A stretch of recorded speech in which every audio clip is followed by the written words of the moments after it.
एक व्यक्ति की जीवन कहानी किसी और द्वारा जब लिखा जाता है तो उस कहने को उस व्यक्ति का जीवनी कहा जाता है। इस प्रकार हम ये भी कह सकते हैं कि एक जीवनी बस एक वास्तविक व्यक्ति के जीवन की कहानी है। यह किसी ऐसे व्यक्ति के बारे में हो सकता है जो अभी भी जीवित है, किसी ऐसे व्यक्ति के बारे में जो सदियों पहले रहता था, किसी ऐसे व्यक्ति के बारे में जो विश्व स्तर पर प्रसिद्ध है, किसी गुमनाम नायक के बारे में जिसे इतिहास भूल गया है, या यहाँ तक कि लोगों के एक अनोखे समूह के बारे में भी हो सकता है। जीवनी में जीवन के तथ्य, जन्म से लेकर मृत्यु तक, या लेखक का वर्तमान दिन, जीवन बदलने वाले क्षणों को अक्सर केंद्र में रखते हुए शामिल किए जाते हैं। लेखिका अपने विषय का एक सर्वांगीण विवरण तैयार करने के लिए आमतौर पर विषय के बचपन, आने वाली उम्र की घटनाओं, रिश्तों, असफलताओं और सफलताओं की ओर इशारा करती है। कभी कभी हम जाने अनजाने में कुछ ऐसी गलतियां कर जाते हैं जिनका पछतावा हमें फिर बाद में होता रहता है। जब हम गलतियां करते हैं तब हम इस बात का बिल्कुल भी पता नहीं रखते हैं। इस गलती से हमारे जीवन में आगे चलकर कोई प्रभाव भी पड़ सकता है। कभी कभी हमारी ज्यादा अच्छाई भी हमारे दुख का कारण बन जाती है। हमें पता ही नहीं चलता है कि हम स्वयं ही अपने लिए खाई खोद रहे हैं। These 7 things of an intelligent person should never be told to anyone। एक समय की बात है।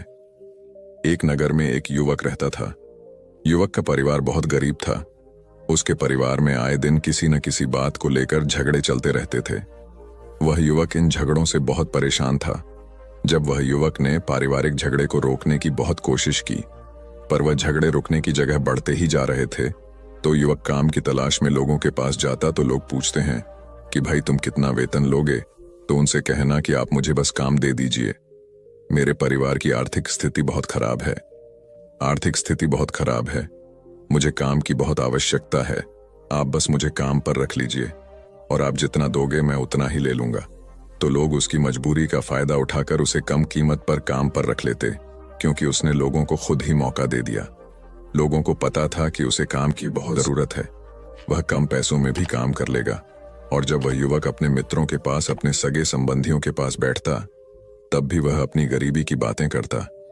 वह अपने मित्र और सगे संबंधियों से कहता कि मैं क्या करूं, मेरा परिवार बहुत गरीब है, हमें 2 वक्त की दाल रोटी भी ठीक से नसीब नहीं होती और आए दिन परिवार में लड़ाई झगड़े होते रहते हैं। मुझे तो कुछ भी समझ में नहीं आता कि मैं करूं क्या। उसके मित्र और सगे संबंधी भी उस समय उसकी बात सुन लेते और उसके बाद में वह सभी उसका मजाक बनाते हैं और कहते, यह गरीब तो गरीब का गरीब ही रहेगा, इसका कुछ भी नहीं हो सकता और इनके परिवार में भी प्यार नहीं है। जब देखो एक दूसरे से लड़ते झगड़ते रहते हैं और यह हमारे पास बिना बात का रोना रोता रहता है और खुद कुछ करता नहीं है। जबकि वह युवक तो उनको अपना समझकर अपनी समस्या बता रहा था ताकि लोग उसकी कोई मदद कर सके, लेकिन किसी ने उसकी मदद तो की नहीं। अब युवक जहां भी जाता सभी लोग उसका तिरस्कार करते, उसे गरीब कहकर पुकारते। कोई भी व्यक्ति उसे काम की पूरी कीमत नहीं देता। वह युवक दिन भर काम करता पर उसे कुछ ही पैसे मिलते थे। कोई भी उसकी मेहनत का पूरी कमाई नहीं देता था। अगर वह उनको कुछ कहता तो वो लोग उसे कह देते, एक काम करना है तो कर, नहीं तो जा यहां से। अब उस युवक को तो काम की जरूरत थी, इसलिए वो काम तो करता ही था। धीरे धीरे समय के साथ उस युवक की हालत बहुत खराब हो गई थी। सभी लोग उस युवक का इस्तेमाल करने लग गए, क्योंकि सबको पता चल चुका था कि वह युवक बहुत गरीब है, उनका कुछ नहीं बिगाड़ सकता और उसे पैसों की जरूरत है, काम तो करेगा। सभी नगरवासियों उसका अपमान करते, उसे गरीब गरीब कहकर पुकारते। इन सब बातों से वह युवक बहुत परेशान हो गया। उसे समझ ही नहीं आ रहा था कि आखिर उसके साथ यह सब क्या हो रहा है। तभी उसने लोगों से बातें करते हुए सुना कि नगर में एक बौद्ध भिक्षु आए हैं। उन बौद्ध भिक्षु के पास सभी समस्याओं का हल है। वह बौद्ध भिक्षु बहुत ज्ञानी व्यक्ति है। यह सुनकर वह युवक भी उन बौद्ध भिक्षु के पास जा पहुंचा। वह युवक बौद्ध भिक्षु के पास जाकर उन्हें रोता हुआ बोला कि महाराज, सभी लोग मेरे साथ ऐसा क्यों करते हैं। तभी उस युवक की बात सुनकर बौद्ध भिक्षु ने पूछा कि क्या हुआ बालक। तभी वह युवक जोर जोर से रोने लगता है और रोते रोते अपनी सारी बात बौद्ध भिक्षु को बताता है और उनसे कहता है कि महाराज, सभी लोग मुझे गरीब गरीब कहकर पुकारते हैं। मेरा मजाक बनाते हैं और कोई भी मनुष्य मुझे अपनी मेहनत की पूरी कमाई नहीं देता है। मैं उनके खेतों में पूरे दिन काम करता हूं और वह मुझे बहुत कम पैसे देते हैं। मेरे दोस्त और मेरे मित्र भी सारे मेरा मजाक बनाते हैं। वह बौद्ध भिक्षु उस युवक की सारी बातें बड़े ध्यान से सुनते हैं और उससे पूछते हैं कि सभी नगरवासियों को इस बात का कैसे पता चला कि तुम बहुत गरीब हो और लोग तुम्हें पूरे दिन काम करने के बाद भी इतना कम वेतन क्यों देते हैं। बौद्ध भिक्षु की बात सुनकर युवक बोला कि दरअसल महाराज, मैंने ही नगरवासियों से हमदर्दी पाने के लिए उनसे कहा था कि मैं बहुत गरीब हूं, मुझे आप काम पर रख लीजिए, जो आप दोगे मैं ले लूंगा।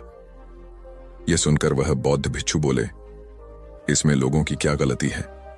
अगर नगरवासी तुम्हारा मजाक बनाते हैं, तुम्हें कम वेतन देते हैं, तो इसमें तुम्हारी गलती है। तुम ही ने उन लोगों को बढ़ावा दिया है। तुम्हें कुछ बातें सिर्फ अपने तक ही सीमित रखनी चाहिए थी, लेकिन तुमने तो वह बातें सबको बता दी।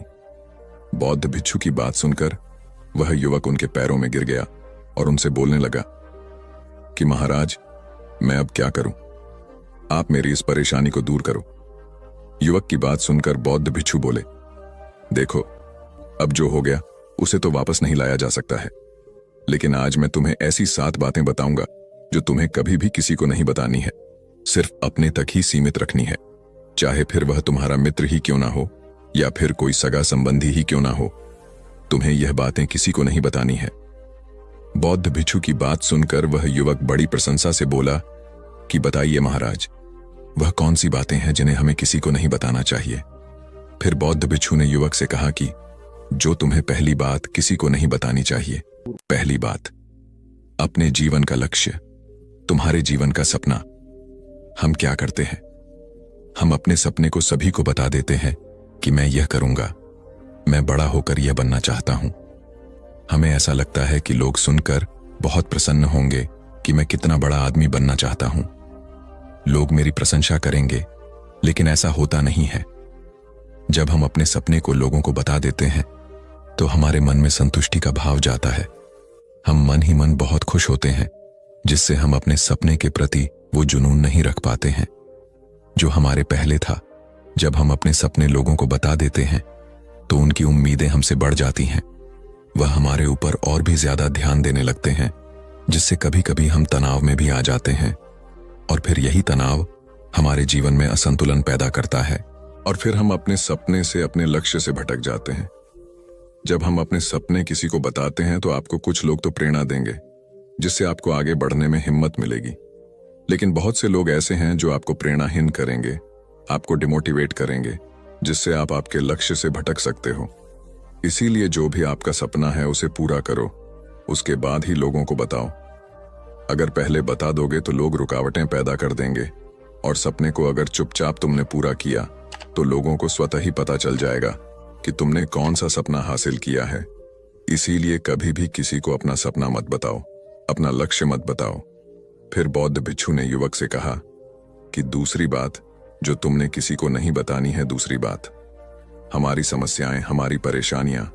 हम क्या करते हैं, जैसे हमें कोई समस्या होती है, कोई परेशानी आती है, तो हम तुरंत लोगों के पास उसके समाधान के लिए पहुंच जाते हैं, उन्हें अपना दुखड़ा सुनाने लगते हैं। लेकिन दूसरे लोगों को अपनी परेशानी बताने का मतलब है स्वयं के लिए एक और परेशानी खड़ी करना। क्योंकि जब हम किसी से अपनी परेशानी बताते हैं तब तो हमें बहुत अच्छा महसूस होता है। हमें ऐसे लगता है कि मानो हमारा थोड़ा सा दुख तो चला गया, लेकिन सभी लोग हमारी परेशानियां कम नहीं करते, बल्कि उन्हें और बढ़ा देते हैं और हमारे सामने कई नई परेशानियां खड़ी कर देते हैं। हम जितने लोगों के साथ अपनी समस्याएं बताते हैं, उनमें से 70% लोग तो ऐसे होते हैं जिनको हमारी परेशानियों से कोई फर्क नहीं पड़ता, बल्कि वह तो हमारा मजाक बनाते हैं। और 20% लोगों को यह जानकर खुशी होती है, और 10% ऐसे लोग ही होते हैं कि जिनको थोड़ा बहुत फर्क पड़ सकता है कि हम कितने परेशान हैं। लेकिन फर्क पड़ने का मतलब यह नहीं है कि वह तुम्हारा साथ दे ही देंगे। जब लोग हमारी परेशानियां, हमारी समस्याओं का मजाक बनाते हैं तो हमें बहुत बड़ा दुख होता है।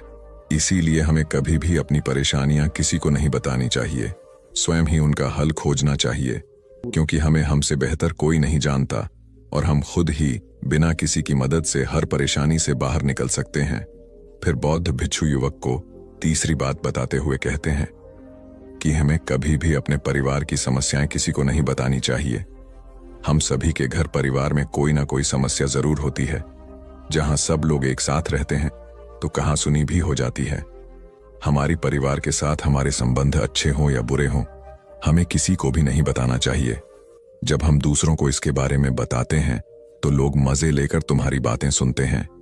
उन्हें कोई फर्क नहीं पड़ता कि तुम किस परेशानी में हो, बल्कि वह लोग तो उन कमजोरियों का फायदा उठाने की कोशिश करेंगे। तुम्हें तुम्हारे परिवार की समस्याओं को आपस में ही अपने परिवार वालों से बात करके सुलझा लेनी चाहिए, तो तुम्हें दूसरे लोगों को बताने की जरूरत ही नहीं पड़ेगी। और जब हम अपने और अपने परिवार के समस्याएं लोगों को बताते हैं तो लोग हमें कमजोर समझने लगते हैं, हमारे बारे में सोचने लगते हैं कि यह तो कुछ नहीं कर पाएगा, यह अपने परिवार को नहीं संभाल सकता, इतनी छोटी छोटी बातों पर ही परेशान हो रहा है, तो यह आगे चलकर जीवन में बड़ी बड़ी समस्याओं का सामना कैसे करेगा।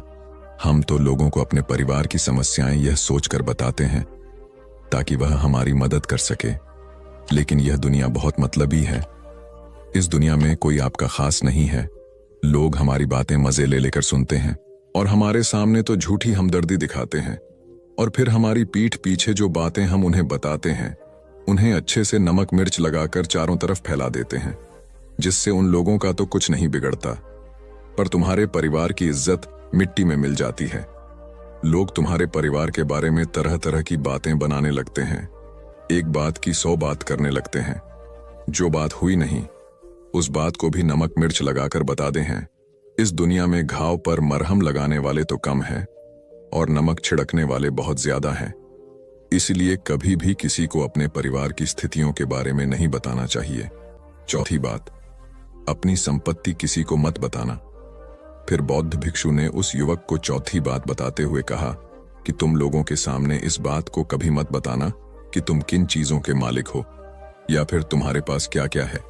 तुम तो लोगों को ऐसे ही अपने बारे में बताते हो कि तुम्हारे पास इतने बंगले हैं, इतनी गाड़ी है, इतना धन है, ताकि लोगों को पता चल सके। लेकिन तुम यह सोचकर उन्हें नहीं बता रहे हो कि तुम उन्हें नीचे दिखाने की कोशिश कर रहे हो। लेकिन लोग तुम्हारी बातों का गलत मतलब निकाल सकते हैं। वह सोच सकते हैं कि तुम उन्हें नीचा दिखाने के लिए यह सब बातें कर रहे हो, और फिर वह तुमसे नफरत करने लगेंगे। उस समय तो वह कुछ नहीं बोलेंगे, लेकिन अंदर ही अंदर वह तुमसे नफरत करने लग जाएंगे और तुमसे दूर होने लग जाएंगे, तुम्हें गिराने की कोशिश करेंगे। और हो सकता है कि तुम्हारी बातें सुनकर तुम्हारे पास इतना धन है, यह जानकर कुछ लोग तुम्हारे से झूठे रिश्ते बना लें, तुमसे अपना मतलब भी निकलवा सकते हैं। इस दुनिया में ऐसे बहुत से मतलबी लोग हैं जो लोगों से बस धन पाने की चाहत में रिश्ता जोड़ते हैं। इसीलिए तुम्हें अपना धन किसी को नहीं बताना चाहिए। समय के खेल का किसी को पता नहीं। आज अच्छा है तो जरूरी नहीं कल भी अच्छा हो। मान लो आज तुम्हारे पास खूब धन दौलत है, लेकिन अगर कभी आपके पास नहीं रहे और आप लोगों से मदद मांगोगे तो लोग आपकी मदद नहीं करेंगे, बल्कि आपको ताने मरेंगे। आपसे कहेंगे कि तुम्हारे पास तो इतना धन था, कहाँ गया वह धन? तुम सच बोलते थे या फिर झूठ मूठ का गुणगान करते रहते थे। और हमें अपनी धन दौलत की बात लोगों के सामने इसलिए भी नहीं बतानी चाहिए क्योंकि इस दुनिया में बहुत से ऐसे लोग हैं जिनके पास पीने के लिए स्वच्छ पानी भी नहीं है। वह गंदा पानी पीते हैं। उनके पास खाने के लिए 2 वक्त की रोटी भी नहीं है, जबकि तुम्हारे पास सब कुछ है। इसीलिए कभी भी खुद से गरीब लोगों के सामने कभी भी अपने धन का दिखावा ना करें। हो सके तो उनकी मदद कर दे। 5वीं बात, कभी भी अपनी सफलता का रहस्य किसी को मत बताना। फिर बौद्ध भिक्षु ने उस युवक को 5वीं बात बताते हुए कहा कि कभी भी अपनी सफलता का रहस्य किसी को मत बताना। हमने सफलता हासिल कैसे की है यह बताना कोई गलत नहीं है। अगर कोई मनुष्य उससे सीखकर आगे बढ़ता है तो यह बहुत अच्छी बात है, लेकिन अधिकतर लोग क्या करते हैं, हमारे बताए गए रास्ते पर हूबहू चलना शुरू कर देते हैं, और अगर वह हमारे बताए गए रास्ते पर चलकर असफल हो जाते हैं तो फिर वह हमें ही दोष देने लगते हैं, जबकि हमने तो उनके लिए अच्छा ही किया था, मगर वह हमें ही दोषी मानने लगते हैं और कहते हैं कि काश मैं इसकी बातों में नहीं आया होता, इसने तो मुझे गलत रास्ता बता दिया। जबकि सबके लिए सफलता का एक ही तरीका काम नहीं करता। जिस तरीके से तुम सफल हुए हो जरूरी नहीं कि वैसे ही उन्हें भी सफलता मिल जाए। इसीलिए कभी भी किसी को अपनी सफलता का रहस्य मत बताओ।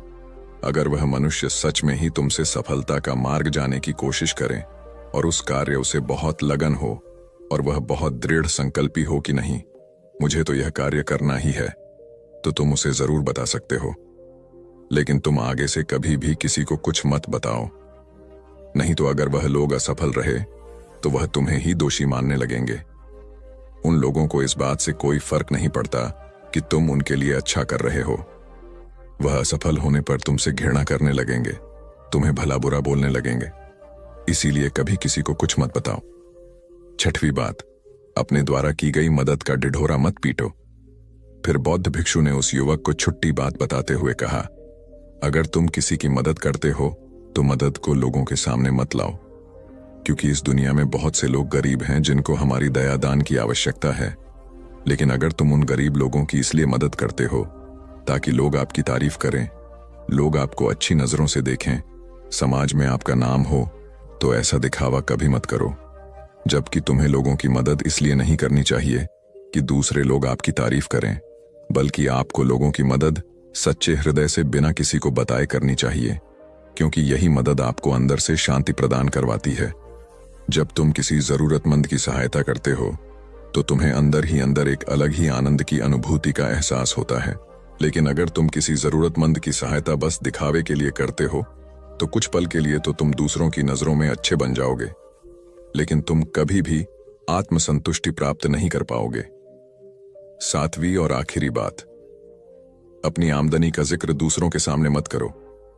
फिर बौद्ध भिक्षु उस युवक को सातवीं और अंतिम बात बताते हुए कहते हैं कि कभी भी अपनी आमदनी का जिक्र दूसरों के सामने मत करो, क्योंकि यह एक ऐसी बात है जिसे हमें हमेशा हमारे परिवार तक ही सीमित रखनी चाहिए। अपने मित्रों या फिर अपने सगे संबंधियों को कभी अपनी आमदनी मत बताओ। हमें कभी भी किसी से भी ना तो उसकी आमदनी पूछनी चाहिए और ना ही अपनी आमदनी बतानी चाहिए, क्योंकि जब हम लोगों को अपने आमदनी बताते हैं तो लोग हमारी स्थिति का आसानी से पता लगा लेते हैं, जो हमारे लिए बिल्कुल भी सही नहीं है। क्योंकि अगर हमारी आमदनी कम होती है और हम लोगों को बता देते हैं तो लोग हमें गरीब समझकर हमसे दूर होने लगते हैं, हमारा तिरस्कार करने लगते हैं, हमें नीचा दिखाने लगते हैं, हमें नीचा समझने लगते हैं, हमारी इज्जत नहीं करते। अगर हमारी आमदनी ज्यादा होती है और हम लोगों से उसके बारे में बता देते हैं तो लोग हमसे मतलब से रिश्ते रखना शुरू कर देते हैं। उन्हें हमसे नहीं हमारे पैसों से मतलब होता है। लोग आपसे इसलिए रिश्ता नहीं जुड़ेंगे आप एक अच्छे इंसान हो, बल्कि वह तो आपसे इसलिए रिश्ता जोड़ेंगे क्योंकि आपके पास धन है। जो लोग आपको पसंद नहीं करते वह भी धन की वजह से तुमसे रिश्ता रखेंगे और तुम्हारे साथ ऐसा बर्ताव करेंगे जैसे तुम उनके लिए बहुत खास हो। इसीलिए कभी भी किसी को अपनी आमदनी मत बताओ, बस इसे अपने और अपने परिवार तक ही सीमित रखें, क्योंकि आपका परिवार ही आपकी तरक्की को देखकर खुश होता है। बाकी तो यह दुनिया आपकी तरक्की को देखकर जलने वालों में से है। युवक बौद्ध भिक्षु की सारी बातें बड़ी अच्छी तरीके से समझ गया और उसी वक्त अपने मन ही मन में यह संकल्प ले लिया कि आज के बाद कभी भी किसी को अपने रहस्य नहीं बताएगा। इसके बाद उस युवक ने बौद्ध भिक्षु को प्रणाम किया और फिर वहां से चला गया। तो दोस्तों, आपने इस कहानी से क्या सीखा? ऐसी बहुत सी कहानियां प्रचलित हैं जिनसे आप बहुत कुछ सीखकर अपने जीवन में आगे बढ़ सकते हैं। तो चलिए दूसरी कहानी के माध्यम से आपको समझाते हैं। कहते हैं कि दुनिया में मन सबसे ज्यादा शक्तिशाली चीज होती है। अगर किसी चीज को तुम पूरे मन से चाह लो तो तुम उसे हासिल कर सकते हो। यह मैं नहीं कहता, यह सभी महापुरुषों का कहना है। लेकिन अगर यह सत्य है, यह सच है, तो हम जो अपने मन से चाहते हैं वह हमें हासिल क्यों नहीं होता है? भाई, कोई भी इंसान अपने मन में तो दुख नहीं चाहेगा, लेकिन वो रहता तो दुखी है। हर इंसान अपने मन से तो कामयाब होना चाहता है, खूब पैसा कमाना चाहता है, लेकिन फिर भी वह कामयाब नहीं होता। भला ऐसा दुनिया में कौन इंसान होगा जो अपने मन में यह चाहेगा कि मैं नाकामयाब रहूं या मैं पैसा ना कमाऊं? सोचने की बात है तो इसमें दो चीज निकलकर सामने आती है।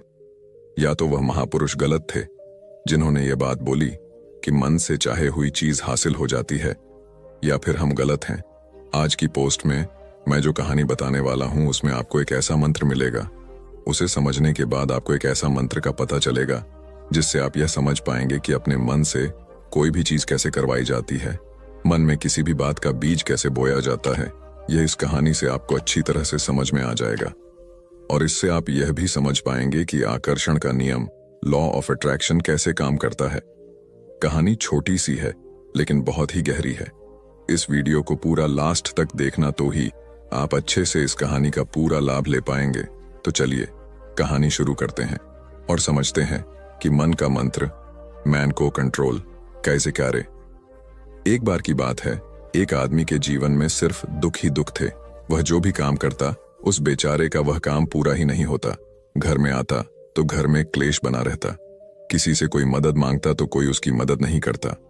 ऐसा लगता था कि चारों तरफ से उसके ऊपर दुख का पहाड़ टूट पड़ा है। उसे समझ नहीं आ रहा था कि मैं इन दुखों से कैसे पार पाऊं। वह दिन रात यही सोचता रहता था कि अपने दुखों से छुटकारा कैसे पाना है। इसी कारण से वह रात में सो भी नहीं पाता था। उसकी आंखों के नीचे बड़े बड़े काले घेरे बन गए थे, जो इस बात का प्रतीक थे कि वह आदमी कितना दुखी है और कितना चिंतित है।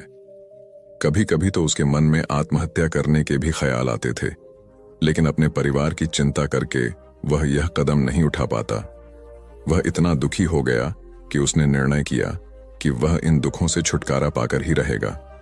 इसके लिए चाहे उसे कितनी ही मेहनत करनी पड़े, कुछ भी करना पड़े, चाहे अंगारों पर चलना पड़े, लेकिन इन दुखों से छुटकारा हासिल करके रहेगा। ऐसे ही एक दिन उसने अपने मित्र से पूछा कि मैं अपने जीवन को कैसे सुधारें। उसके मित्र ने उसे बताया कि तुम किसी बाबा के पास जाओ। बाबाओं के पास ऐसा मंत्र होता है जिससे सारे दुख मिट जाते हैं, जीवन खुशियों से भर जाता है और धन संपदा भी हासिल होती है। तुम किसी ऐसे बाबा को ढूंढ लो, बस तुम्हारा काम बन जाएगा। उस आदमी के मन में यह बात पूरी तरह से पक्की बैठ गई कि कोई बाबा ही मेरा दुख दूर कर सकता है, और इसीलिए उसे किसी भी बाबा के बारे में पता चलता तो वह उस बाबा के पास पहुंच जाता, उस बाबा को अपनी समस्या बताता और उससे उसका समाधान पूछता और कहता कि बाबा, मैं कुछ भी करने के लिए तैयार हूं, लेकिन मेरी इन समस्याओं से मुझे छुटकारा दिला दीजिए। आप जो कहेंगे मैं वह करूंगा, लेकिन मेरे जीवन को सुधार दीजिए बाबा। उसे कुछ टोने टोटके बताते थे करने के लिए और बदले में दान दक्षिणा ले लेते थे कि यह टोना टोटका करने के बाद पुकारते तुम्हारे घर में कोई शांति बनी रहेगी। उसे काम की पूरी कीमत नहीं देता। इस टोटके को पूरी विधि के साथ करना। दिन भर काम करता। आदमी घर लौटकर उसे कुछ ही पैसे आते टोने टोटके करने लगा। कोई भी उसकी मेहनत का पूरी कमाई नहीं देता। टोटके करने के बाद अगर वह उनको कुछ जीवन में कुछ बदलाव नहीं आया कह देते। इसके विपरीत काम करना है तो और ज्यादा दुखी हो गया। यहाँ से जो भी बाबा उसे टोना टोटका देता था, इसलिए वो बदले में उससे दान दक्षिणा लेता था। धीरे धीरे समय के साथ उसका उस युवक की हालत धीरे खराब हो रहा था। सभी लोग उस युवक के जीवन में दुख और ज्यादा बढ़ गया, क्योंकि सबको पता चल चुका था कि बाबाओं के पास जाने से तो मेरे जीवन में दुख उनका कुछ नहीं बिगाड़ सकता, बढ़ते ही जा रहे हैं और उसे पैसों की जरूरत, तो मुझे क्या करना चाहिए। बाबाओं सभी नगरवासियों उसका अपमान करते, उसे गरीब एक आदमी ने उसे बताया कि तुम अपने घर में किसी युवक को बुलाकर परेशान करवा लो। उसे समझ ही नहीं आ रहा था कि आखिर उसके साथ यह सब क्या हो रहा है। कोई भी बुरी ऊर्जा होगी तभी उसने लोगों से बातें घर से बाहर चली जाएगी कि नगर में एक पंडित को बुलाकर पूरे विधि विधान उनसे मंत्र उच्चारण कराओ, सभी समस्याओं का हल है, जिससे घर में सुख शांति आए। बहुत ज्ञानी व्यक्ति। उस आदमी के मन में यह बात बैठ गई। यह सुनकर वह युवक उसने एक पंडित भिक्षु के पास अपने घर पर बुलाकर हवन करवा दिया। वह युवक हवन अच्छी तरह से संपन्न हुआ। उन्हें रोदा बदले में पंडित ने भी अच्छी दान दक्षिणा ली। सभी लोग मेरे साथ ऐसा क्यों कर विदा हो गया। तभी उस युवक की कुछ दिनों के बाद उस आदमी को महसूस हुआ, ने पूछा कि उसके जीवन में अभी भी कोई बदलाव नहीं आया। तभी वह युवक जोर जोर से रोने लगता है और रोते रोते दुखी हो गया, अपनी सारी और ज्यादा परेशान हो गया। भिक्षु को बताता है अब तो उसे लगने लगा था कि मेरे जीवन में से दुख कभी खत्म ही नहीं होंगे, और यही सोच सोच कर उस आदमी का बुरा हाल हो गया था।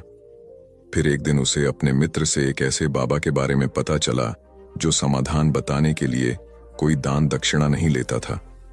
उस आदमी को लगा कि यह बाबा दूसरे बाबाओं की तरह नहीं हो सकता, क्योंकि यह तो दान दक्षिणा लेता ही नहीं, और अगर दान दक्षिणा नहीं लेता तो यह सच में कोई सिद्ध बाबा होगा। और यही सोचकर वह उस बाबा के पास पहुंच जाता है। जब वह आदमी वहां पर पहुंचता है तो वह बाबा ध्यान में बैठे हुए थे। यह देखकर वह आदमी वहीं पर चुपचाप बैठकर ध्यान से बाहर आने का उनका इंतजार करने लगा। थोड़ी देर बाद बाबा ने आंखें खोली तो सामने एक दुखी और परेशान युवक को बैठे देखा। उसकी आंखों के नीचे काले घेरे देखकर ही समझ गया कि यह आदमी अपने जीवन से कितना परेशान है, उसे संबोधित करते हुए बाबा ने पूछा कि बच्चा क्या चाहते हो, बाबा के पास क्या लेने आए हो। उस आदमी ने कहा कि बाबा, मैं अपने जीवन से बहुत परेशान हूं। मैंने इन दुखों को दूर करने के लिए बहुत सारे रास्ते अपनाए, हर वो तरकीब करके देखें जो किसी बाबा ने मुझे बताई, हर वो काम किया जो कोई भी इंसान ने मुझसे करने को कहा, लेकिन मेरे जीवन में दुखों में कोई कमी नहीं आई। बाबा, इसके विपरीत मेरे जीवन में दुखों में बढ़ोतरी हो गई है। मुझे समझ में नहीं आ रहा है कि मैं क्या करूं। कभी कभी तो मैं आत्महत्या करने की सोचता हूं, लेकिन मैं अपने परिवार की सोचकर मैं यह कदम नहीं उठाता हूं।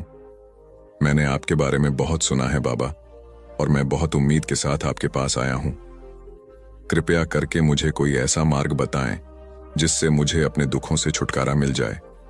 मैं अपने दुखों से छुटकारा पाने के लिए कुछ भी करने को तैयार हूं। आप मुझे कोई भी रास्ता बताएं, चाहे वह रास्ता कितना ही कठिन क्यों ना हो, मैं उसको पार करके रहूंगा। बाबा ने महसूस किया कि आदमी तो सच में बहुत परेशान है। बाबा ने उसकी बात सुनकर कहा कि बच्चा, दुखों को दूर करने के लिए मंत्र ऐसे ही नहीं मिलते हैं। मंत्र पाने के लिए कुछ करना पड़ता है। तुम कुछ कर सकते हो। यह सुनकर पहले तो उस आदमी ने सोचा कि यह बाबा भी मुझसे दान दक्षिणा मांगेंगे, लेकिन और कोई रास्ता ना पाकर उस आदमी ने कहा, बाबा, आपको जितना भी दान दक्षिणा चाहिए मैं देने के लिए तैयार हूं, लेकिन आपका मंत्र सच्चा होना चाहिए, वह पूरा होना चाहिए, उसका फल मुझे मिलना चाहिए। उसके बाद मैं आपको जो भी दान दक्षिणा लेना चाहते हो मैं आपको दे दूंगा। बाबा ने कहा, दान दक्षिणा तो बहुत छोटी चीज है, मुझे वह नहीं चाहिए। इस पर वो आदमी सोच विचार करके बोला, तो बाबा, मैं अंगारों पर भी चलने के लिए तैयार हूं, आप मुझे बस आज्ञा दीजिए। बाबा ने कहा कि अंगारों पर चलने वाली छोटी चीज मैं तुमसे नहीं कराने वाला हूं। मैं जो तुमसे कराने वाला हूं वह बहुत कठिन मंत्र है, उसे पूरा कर पाओगे। उसने कहा, बाबा, आप मुझे बताइए तो सही, मुझे करना क्या होगा? मैं कुछ भी करने के लिए तैयार हूं। इस पर बाबा ने उसे कहा कि यहां से जब तुम अपने घर जाओ तो रास्ते में अपने मन में यह दोहराते जाना कि मैं सुखी हूं, मैं सुखी हूं। बार बार अपने मन में यही दोहराना, और याद रहे जुबान पर यह नहीं आना चाहिए, यह सिर्फ मन में दोहराना है। यह सुनकर वो आदमी बोला, बाबा, बस इतनी सी बात, यह तो मैं चुटकी बजाते कर लूंगा, लेकिन इससे होगा क्या? बाबा बोले कि इस मंत्र को करके तो देखो, वैसे भी तुमने इतने बाबाओं के मंत्र किए हैं, तो इस मंत्र को भी करके देख लो। उस आदमी ने सोचा कि बाबा कुछ दान दक्षिणा तो ले नहीं रहे हैं, और छोटा सा मंत्र है, इसे तो मैं कर ही लूंगा। वो बोला, ठीक है बाबा, मैं यह मंत्र जरूर करूंगा। और वो आदमी यह कहकर वहां से चलने लगा, लेकिन जैसे ही वह चलने लगा, पीछे से बाबा ने बोला कि बच्चा, एक बात याद रखना, जब तुम यह मंत्र अपने मन में दोहराना तो तुम्हारे मन में बंदर के विचार नहीं आने चाहिए, बंदर का ख्याल भी नहीं आना चाहिए, तो ही यह मंत्र सिद्ध होगा। आदमी बोला, मुझे तो आज तक बंदर का कोई विचार नहीं आया, तो अब क्यों आएगा? आप चिंता मत करिए बाबा, मैं बस मन में यही दोहराऊंगा कि मैं सुखी हूं, मैं सुखी हूं। इसके अलावा बंदर का कोई भी विचार मेरे मन में नहीं आएगा। यह कहकर वह आदमी वहां से चल देता है। वह अपने मन में मैं सुखी हूं, मैं सुखी हूं, यह दोहराता हुआ थोड़ी दूर ही चला था कि उसके मन में अचानक बंदर का ख्याल आ गया।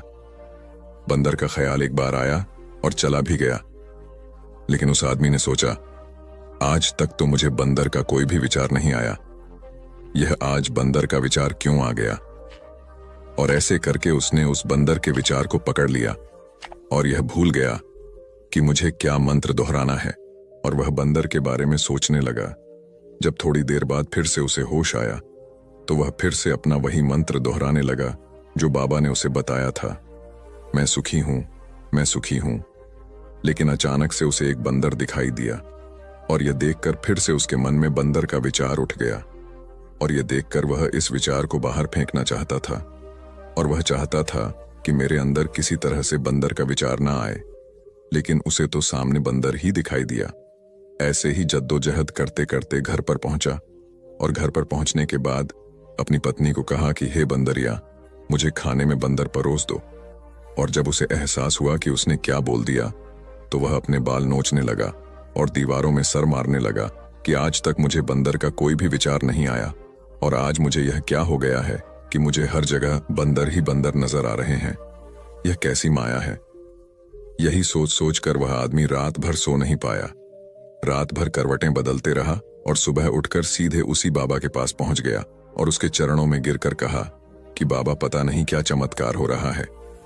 आज तक मुझे बंदर का कोई विचार नहीं आया, लेकिन कल से जब से आपने मुझसे कहा कि बंदर का विचार नहीं आना चाहिए, तब से मुझे हर जगह बंदर ही बंदर नजर आ रहे हैं। उस आदमी ने कहा कि बाबा, मुझे तो आपके पीछे पेड़ पर बैठा बंदर केले खाते हुए दिखाई दे रहा है। यह हो क्या रहा है बाबा? यह सुनकर बाबा हंसने लगे।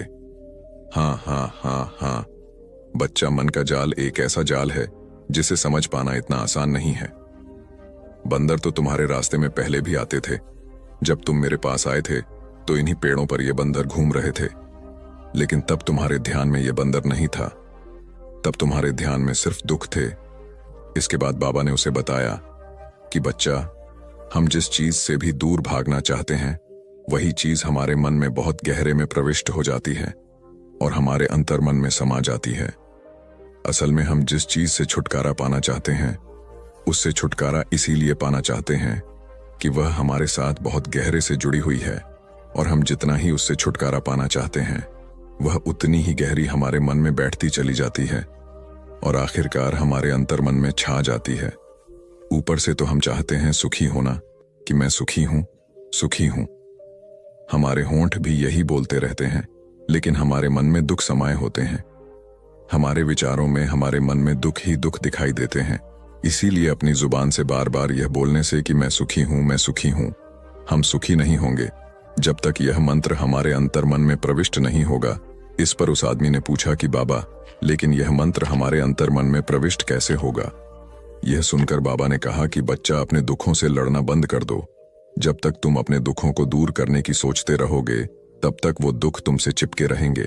तब तक वो दुख तुम्हारे अंतर्मन पर अपना राज्य बनाए बैठे रहेंगे। और जिस दिन तुम उन दुखों के बारे में सोचना ही छोड़ दोगे, उन दुखों से छुटकारा ही नहीं पाना चाहोगे, उसी दिन से तुम्हारे जिंदगी से दुख गायब हो जाएंगे।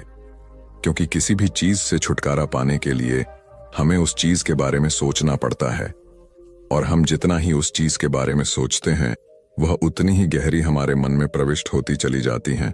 निष्कर्ष, हम अधिकतर समय दुखों के बारे में ही सोचते हैं। हम यही सोचते हैं कि हमारे जीवन में दुख है और हमें इससे छुटकारा पाना है। इसी वजह से बार बार सोचने से वो दुख हमारे अंतर्मन में प्रविष्ट हो जाते हैं और हमें एहसास भी नहीं होता। इसीलिए अगर तुम दुखों से छुटकारा पाना चाहते हो, तो दुखों से छुटकारा पाने के बारे में सोचना छोड़ दो। तुम्हें दुखों से छुटकारा मिल जाएगा। अक्सर आदमी धूम्रपान छोड़ना चाहता है, शराब छोड़ना चाहता है, सुबह अपने आप से यह वादा करता है कि मैं कोई भी गलत काम नहीं करूंगा, लेकिन शाम को जब लौटता है तो नशे में चूर होकर लौटता है। ऐसा क्यों होता है? जो हम सोच रहे हैं वह पूरा कर ही नहीं पा रहे हैं। असल में हम उस चीज को बहुत ज्यादा तवज्जो दे रहे हैं, उस चीज को बहुत ज्यादा अहमियत दे रहे हैं। जब भी हम उस चीज को छोड़ने के बारे में सोचते हैं, तो हम उसकी इम्पोर्टेंस यानी कि विशेषता और ज्यादा बढ़ा देते हैं। हमारा मन उस चीज के बारे में जितना ज्यादा सोचेगा, शराब या धूम्रपान छोड़ने के बारे में जितना ज्यादा सोचेगा, हमारा मन उतना ही उस चीज के पीछे ज्यादा भागेगा। हमें उस चीज से लड़ना नहीं है, बल्कि बिना सोचे गुजर जाना है। और अगर हम इस मंत्र को समझ लेते हैं, तो हम अपने जीवन में जो भी पाना चाहते हैं, उसे अपने अंतर्मन में डाल सकते हैं। और एक बार वो लक्ष्य हमारे अंतर्मन में बैठ जाता है, तो फिर सफलता पाने में कोई समस्या नहीं आती, कोई दिक्कत नहीं आती। तो दोस्तों, कैसी लगी आपको यह कहानी? हमें कमेंट करके बताएं और इस वीडियो को ज्यादा से ज्यादा शेयर करें। धन्यवाद। दोस्तों, आज एक और वीडियो में हम बात करेंगे बिलीव सिस्टम के बारे में। दोस्तों, अगर आप खुद के ऊपर विश्वास करते हैं, बिलीव इन योरसेल्फ, यह दुनिया की सबसे बड़ी ताकत है। और आप खुद के ऊपर विश्वास करके जो चाहो वो अपने जीवन में हासिल कर सकते हैं। दोस्तों, उस लड़के के सामने भी चुनौती थी, संकट था, लेकिन उसने सकारात्मकता का साथ नहीं छोड़ा।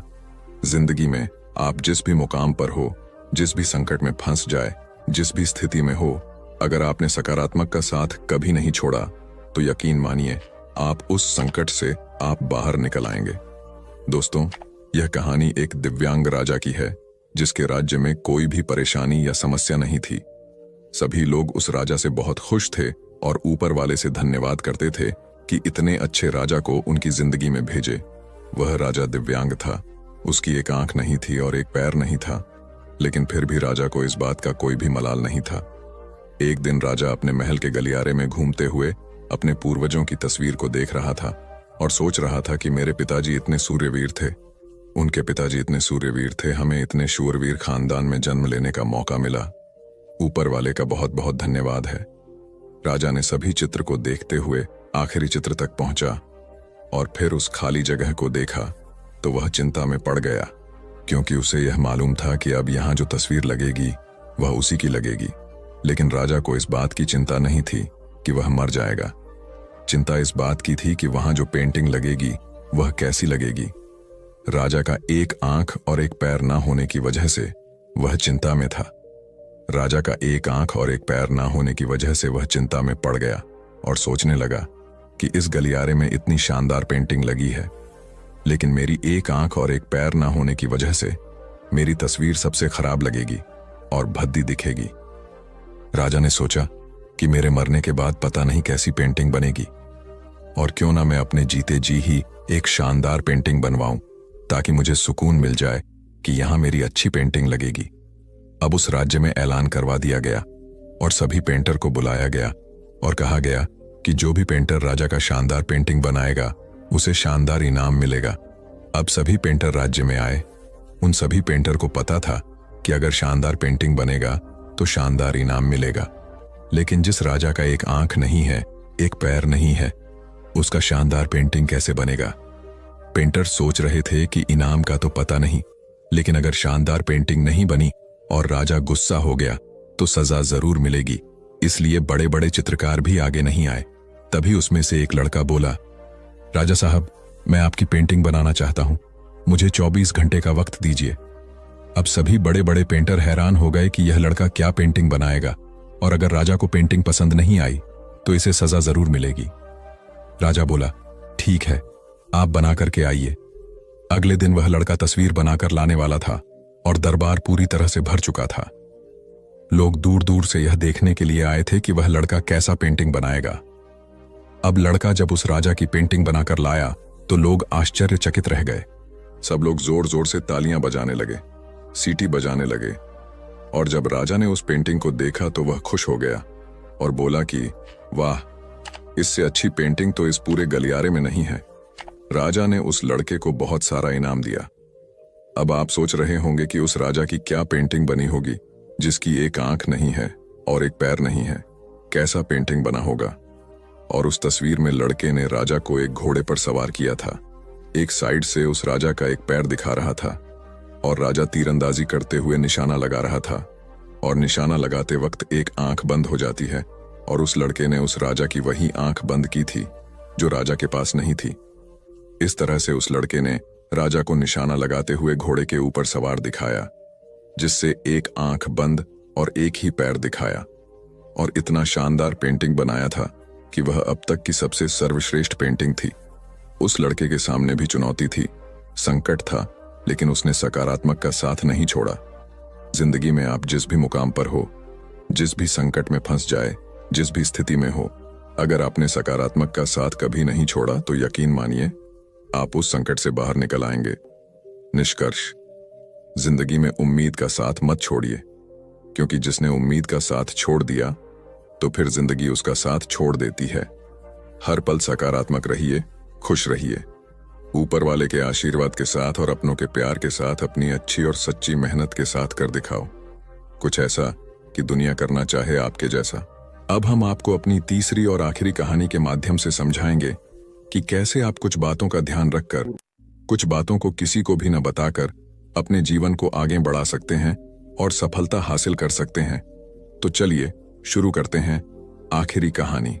एक दिन एक किसान बुद्ध के पास आया और बोला, महाराज, मैं एक साधारण किसान हूं। बीज बोकर, हल चलाकर अनाज उत्पन्न करता हूं और तब उसे ग्रहण करता हूं, किंतु इससे मेरे मन को तसल्ली नहीं मिलती।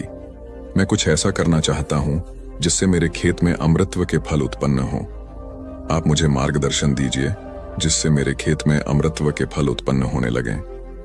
बात सुनकर बुद्ध मुस्कुराकर बोले, भले व्यक्ति, तुम्हें अमृतत्व का फल तो अवश्य मिल सकता है, किंतु इसके लिए तुम्हें खेत में बीज न बोकर अपने मन में बीज बोने होंगे। यह सुनकर किसान हैरानी से बोला, प्रभु, आप यह क्या कह रहे हैं? भला मन के बीज बोकर भी फल प्राप्त हो सकते हैं? बुद्ध बोले, बिल्कुल हो सकते हैं, और इन बीजों से तुम्हें जो फल प्राप्त होंगे वे वाकई साधारण न होकर अद्भुत होंगे, जो तुम्हारे जीवन को भी सफल बनाएंगे और तुम्हें नेकी की राह दिखाएंगे। किसान ने कहा, प्रभु, तब तो मुझे अवश्य बताइए कि मैं मन में बीज कैसे बोऊं? बुद्ध बोले, तुम मन में विश्वास के बीज बो, विवेक का हल चलाओ, ज्ञान के जल से उसे सींचो और उसमें नम्रता का उर्वरक डालो। इससे तुम्हें अमृतत्व का फल प्राप्त होगा। उसे खाकर तुम्हारे सारे दुख दूर हो जाएंगे और तुम्हें असीम शांति का अनुभव होगा। बुद्ध से अमृतत्व के फल की प्राप्ति की बात सुनकर किसान की आंखें खुल गईं। वह समझ गया कि अमृतत्व का फल सद्विचारों के द्वारा ही प्राप्त किया जा सकता है। गौतम बुद्ध किसी उपवन में विश्राम कर रहे थे। तभी बच्चों का एक झुंड आया और पेड़ पर पत्थर मारकर आम गिराने लगा। एक पत्थर बुद्ध के सर पर लगा और उससे खून बहने लगा। बुद्ध की आंखों में आंसू आ गए। बच्चों ने देखा तो भयभीत हो गए। उन्हें लगा कि अब बुद्ध उन्हें भला बुरा कहेंगे। बच्चों ने उनके चरण पकड़ लिए और उनसे क्षमा याचना करने लगे। उनमें से एक बच्चे ने कहा, हमसे बड़ी भूल हो गई है, मेरी वजह से आपको पत्थर लगा और आपके आंसू आ गए। इस पर बुद्ध ने कहा, बच्चों, मैं इसलिए दुखी हूं कि तुमने आम के पेड़ पर पत्थर मारा तो पेड़ ने बदले में तुम्हें मीठे फल दिए, लेकिन मुझे मारने पर मैं तुम्हें सिर्फ भय दे सका। एक बार भगवान बुद्ध अपने अनुयायियों के साथ किसी गांव में उपदेश देने जा रहे थे। उस गांव से पूर्व ही मार्ग में उन लोगों को जगह जगह बहुत सारे गड्ढे खुदे हुए मिले। बुद्ध के एक शिष्य ने उन गड्ढों को देखकर जिज्ञासा प्रकट की, आखिर इस तरह के गड्ढे खुदे होने का तात्पर्य क्या है? बुद्ध बोले, पानी की तलाश में किसी व्यक्ति ने इतने गड्ढे खोदे हैं। यदि वह धैर्यपूर्वक एक ही स्थान पर गड्ढा खोदता तो उसे पानी अवश्य मिल जाता, पर वह थोड़ी देर गड्ढा खोदता और पानी न मिलने पर दूसरा गड्ढा खोदना शुरू कर देता। व्यक्ति को परिश्रम करने के साथ धैर्य भी रखना चाहिए। एक बार भगवान बुद्ध भिक्षा के लिए एक किसान के यहाँ पहुंचे। तथागत को भिक्षा के लिए आया देखकर किसान उपेक्षा से बोला, श्रमण, मैं हल जोतता हूं और तब खाता हूं। तुम्हें भी हल जोतना और बीज बोना चाहिए और तब खाना खाना चाहिए। बुद्ध ने कहा, महाराज, मैं भी खेती ही करता हूं। इस पर किसान को जिज्ञासा हुई। बोले, गौतम, मैं न तुम्हारा हल देखता हूं, न बैल और न खेती के स्थल। तब आप कैसे कहते हैं कि आप भी खेती ही करते हैं? आप कृपया अपनी खेती के संबंध में समझाइए। बुद्ध ने कहा, महाराज, मेरे पास श्रद्धा का बीज, तपस्या रूपी वर्षा, प्रजा रूपी जोत और हल है, पाप भीरुता का दंड है, विचार रूपी रस्सी है, स्मृति और जागरूकता रूपी हल की फाल और पेनी है। मैं वचन और कर्म में संयत रहता हूं। मैं अपनी इस खेती को बेकार घास से मुक्त रखता हूं और आनंद की फसल काट लेने तक प्रयत्नशील रहने वाला हूं। अप्रमाद मेरा बैल है, जो बाधाएं देखकर भी पीछे मुंह नहीं मोड़ता है। वह मुझे सीधा शांति धाम तक ले जाता है। इस प्रकार मैं अमृत की खेती करता हूं। एक बार बुद्ध से मल्लुक्य पुत्र ने पूछा, भगवान, आपने आज तक यह नहीं बताया कि मृत्यु के उपरांत क्या होता है। उसकी बात सुनकर बुद्ध मुस्कुराए। फिर उन्होंने उससे पूछा, पहले मेरी एक बात का जवाब दो। अगर कोई व्यक्ति कहीं जा रहा हो और अचानक कहीं से आकर उसके शरीर में एक विषबुझा बाण घुस जाए तो उसे क्या करना चाहिए? पहले शरीर में घुसे बाण को हटाना ठीक रहेगा या फिर देखना कि बाण किधर से आया है और किसे लक्ष्य कर मारा गया है? मल्लु के पुत्र ने कहा, पहले तो शरीर में घुसे बाण को तुरंत निकालना चाहिए, अन्यथा विष पूरे शरीर में फैल जाएगा। बुद्ध ने कहा, बिल्कुल ठीक कहा तुमने। अब यह बताओ कि पहले इस जीवन के दुखों के निवारण का उपाय किया जाए या मृत्यु की बाद की बातों के बारे में सोचा जाए? मल्लु के पुत्र अब समझ चुका था और उसकी जिज्ञासा शांत हो गई। एक दिन एक व्यक्ति बुद्ध के पास पहुंचा। वह बहुत अधिक तनाव में था। अनेक प्रश्न उसके दिमाग में घूम घूम कर उसे परेशान कर रहे थे, जैसे आत्मा क्या है, आदमी मृत्यु के बाद कहां जाता है, सृष्टि का निर्माता कौन है, स्वर्ग नरक की अवधारणा कहां तक सच है और ईश्वर है या नहीं। उसे इन प्रश्नों के उत्तर नहीं मिल रहे थे। जब वह बुद्ध के पास पहुंचा तो उसने देखा कि बुद्ध को कई लोग घेर कर बैठे हैं। बुद्ध उन सभी के प्रश्नों व जिज्ञासाओं का समाधान अत्यंत सहज भाव से कर रहे हैं। काफी देर तक यह क्रम चलता रहा, किंतु बुद्ध धैर्यपूर्वक हर एक को संतुष्ट करते रहे। बेचारा व्यक्ति वहां का हाल देखकर परेशान हो गया। उसने सोचा कि इन्हें दुनियादारी के मामलों में पड़ने से क्या लाभ, अपना भगवत भजन करें और बुनियादी समस्याओं से ग्रस्त इन लोगों को भगाए। किंतु बुद्ध का व्यवहार देखकर तो ऐसा लग रहा था मानो इन लोगों का दुख उनका अपना दुख है। आखिर उस व्यक्ति ने पूछ ही लिया, महाराज, आपको इन सांसारिक बातों से क्या लेना देना? बुद्ध बोले, मैं ज्ञानी नहीं हूं और इंसान हूं। वैसे भी वह ज्ञान किस काम का जो इतना घमंडी और आत्मकेंद्रित हो कि अपने अतिरिक्त दूसरे की चिंता ही न कर सके। ऐसा ज्ञान तो अज्ञान से भी बुरा है। बुद्ध की बातें सुनकर व्यक्ति की उलझन दूर हो गई। उस दिन से उसकी सोच व आचरण दोनों बदल गए। कथा का सार यह है कि ज्ञान तभी सार्थक होता है जब वह लोक कल्याण में संलग्न हो। महात्मा बुद्ध एक गांव में ठहरे हुए थे। वे प्रतिदिन शाम को वहां पर सत्संग करते थे। भक्तों की भीड़ होती थी क्योंकि उनके प्रवचनों से जीवन को सही दिशा बोध प्राप्त होता था। बुद्ध की वाणी में गजब का जादू था। उनके शब्द श्रोता के दिल में उतर जाते थे। एक युवक प्रतिदिन बुद्ध का प्रवचन सुनता था। एक दिन जब प्रवचन समाप्त हो गए तो वह बुद्ध के पास गया और बोला, महाराज, मैं काफी दिनों से आपके प्रवचन सुन रहा हूं, किंतु यहां से जाने के बाद मैं अपने गृहस्थ जीवन में वैसा सदाचरण नहीं कर पाता जैसा यहां से सुनकर जाता हूं। इससे सत्संग के महत्व पर शंका भी होने लगती है। बताइए, मैं क्या करूं? बुद्ध ने युवक को बांस की एक टोकरी देते हुए उसमें पानी भरकर लाने के लिए कहा। युवक टोकरी में जल भरने में असफल रहा। बुद्ध ने यह कार्य निरंतर जारी रखने के लिए कहा। युवक प्रतिदिन टोकरी में जल भरने का प्रयास करता, किंतु सफल नहीं हो पाता। कुछ दिनों बाद बुद्ध ने उससे पूछा, इतने दिनों से टोकरी में लगातार जल डालने से क्या टोकरी में कोई फर्क नजर आया? युवक बोला, एक फर्क जरूर नजर आया है। पहले टोकरी के साथ मिट्टी जमा होती थी, अब वह साफ दिखाई देती है। कोई गंदगी नहीं दिखाई देती है और इसके छेद पहले जितने बड़े नहीं रह गए, वे बहुत छोटे हो गए हैं। तब बुद्ध ने उसे समझाया, यदि इसी तरह उसे पानी में निरंतर डालते रहोगे तो कुछ ही दिनों में ये छेद फूल कर बंद हो जाएंगे और टोकरी में पानी भर पाओगे। इसी प्रकार जो निरंतर सत्संग करते हैं उनका मन एक दिन अवश्य निर्मल हो जाता है। अवगुणों के छिद्र भरने लगते हैं और गुणों का जल भरने लगता है। युवक ने बुद्ध से अपनी समस्या का समाधान पा लिया। निरंतर सत्संग से दुर्जन भी सज्जन हो जाते हैं, क्योंकि महापुरुषों की पवित्र वाणी उनके मानसिक विकारों को दूर कर उनमें सद्विचारों का आलोक प्रसारित कर देती है। एक आदमी को बुद्ध ने सुझाव दिया कि दूर से पानी लाते हो, क्यों नहीं अपने घर के पास एक कुआं खोद लेते? हमेशा के लिए पानी की समस्या से छुटकारा मिल जाएगा। सलाह मानकर उस आदमी ने कुआं खोदना शुरू किया, लेकिन 7-8 फीट खोदने के बाद उसे पानी तो क्या, गीली मिट्टी का भी चिन्ह नहीं मिला। उसने वह जगह छोड़कर दूसरी जगह खुदाई शुरू की, लेकिन 10 फीट खोदने के बाद भी उसमें पानी नहीं निकला। उसने फिर तीसरी जगह कुआं खोदना शुरू किया, लेकिन यहां भी उसे निराशा ही हाथ लगी। इस क्रम में उसने 8-10 फीट के 10 कुएं खोद डाले, लेकिन पानी कहीं नहीं मिला। वह निराश होकर बुद्ध के पास गया। उसने बुद्ध को बताया कि मैंने 10 कुएं खोद डाले, मगर पानी एक में भी नहीं निकला। बुद्ध को आश्चर्य हुआ। वे स्वयं चलकर उस स्थान पर आए जहां उसने 10 गड्ढे खोदे हुए थे। बुद्ध ने उन गड्ढों की गहराई देखी और सारा माजरा समझ गए।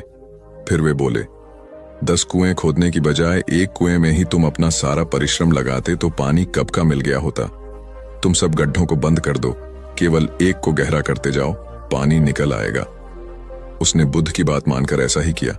परिणाम स्वरूप कुआं पूर्ण होते ही पानी निकल आया। सबने भगवान बुद्ध की जय जयकार की।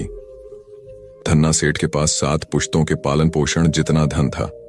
उसका व्यापार चारों तरफ फैला हुआ था, किंतु फिर भी उसका मन अशांत रहता था। कभी धन की सुरक्षा की चिंता तो कभी व्यापारिक प्रतिस्पर्धा में आगे निकलने का तनाव। चिंता और तनाव के कारण वह अस्वस्थ रहने लगा। उसके मित्र ने उसकी गिरती दशा देखी तो उसे बुद्ध के पास जाने की सलाह दी। सेठ बुद्ध के पास पहुंचा और अपनी समस्या बताई। बुद्ध ने उसे सांत्वना देते हुए कहा, तुम घबराओ मत, तुम्हारा कष्ट अवश्य दूर होगा, बस तुम यहाँ कुछ दिन रहकर ध्यान किया करो। बुद्ध के कहे अनुसार सेठ ने रोज ध्यान करना शुरू कर दिया, किंतु सेठ का मन ध्यान में नहीं लगा। वह जैसे ही ध्यान करने बैठता उसका मन फिर अपनी दुनिया में चला जाता। उसने बुद्ध को यह बात बताई, किंतु बुद्ध ने कोई उपाय नहीं बताया। थोड़ी देर बाद जब सेठ बुद्ध के साथ वन में सायंकालीन भ्रमण कर रहा था तो उसके पैर में एक कांटा चुभ गया। वह दर्द के मारे कराहने लगा। बुद्ध ने कहा, बेहतर होगा कि तुम जी खड़ा कर कांटे को निकाल दो, तब इस दर्द से मुक्ति मिल जाएगी। सेठ ने मन कड़ाकर कांटा निकाल दिया, उसे चैन मिल गया। तब बुद्ध ने उसे समझाया, ऐसे ही लोभ, मोह, क्रोध, घमंड व द्वेष के कांटे तुम्हारे मन में गड़े हैं। जब तक अपने मन की संकल्प शक्ति से उन्हें नहीं निकालोगे, अशांत ही रहोगे। सेठ का अज्ञान बुद्ध के इन शब्दों से दूर हो गया और उसने निर्मल हृदय की राह पकड़ ली। अपनी कुप्रवृत्तियों से मुक्ति के लिए संकल्पबद्धता अनिवार्य है। जब तक व्यक्ति दृढ़ निश्चय न कर ले, वह अपनी गलत आदतों से मुक्त नहीं हो सकता। एक युवक ने बुद्ध से आकर कहा, मेरा गांव अशिक्षित है, मैं अपने परिवार से झगड़कर थोड़ा बहुत पढ़ पाया हूं, आगे और पढ़ना चाहता हूं, किंतु सभी रोक रहे हैं। घर के लोग सोचते हैं कि खेती में खूब पैसा है और उसके लिए किसी शिक्षा की आवश्यकता नहीं है। यही सोच गांव वालों की भी है। कृपया आप मेरे गांव चलकर वहां शिक्षा का प्रसार करवाइए।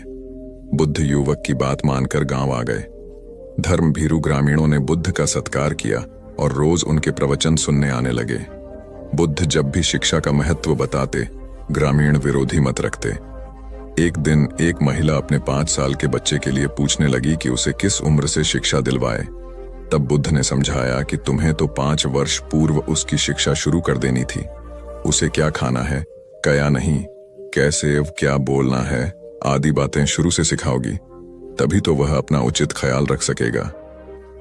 बुद्ध की यह बात महिला सहित सभी ग्रामीणों को समझ में आ गई। उन्होंने अपने बच्चों को विद्यालय भेजना शुरू किया। यह समय वर्षा का था। युवक ने लोगों को जल संग्रहण की तकनीक बताई। अधिकांश ने उपहास किया, किंतु युवक अपना काम करता रहा।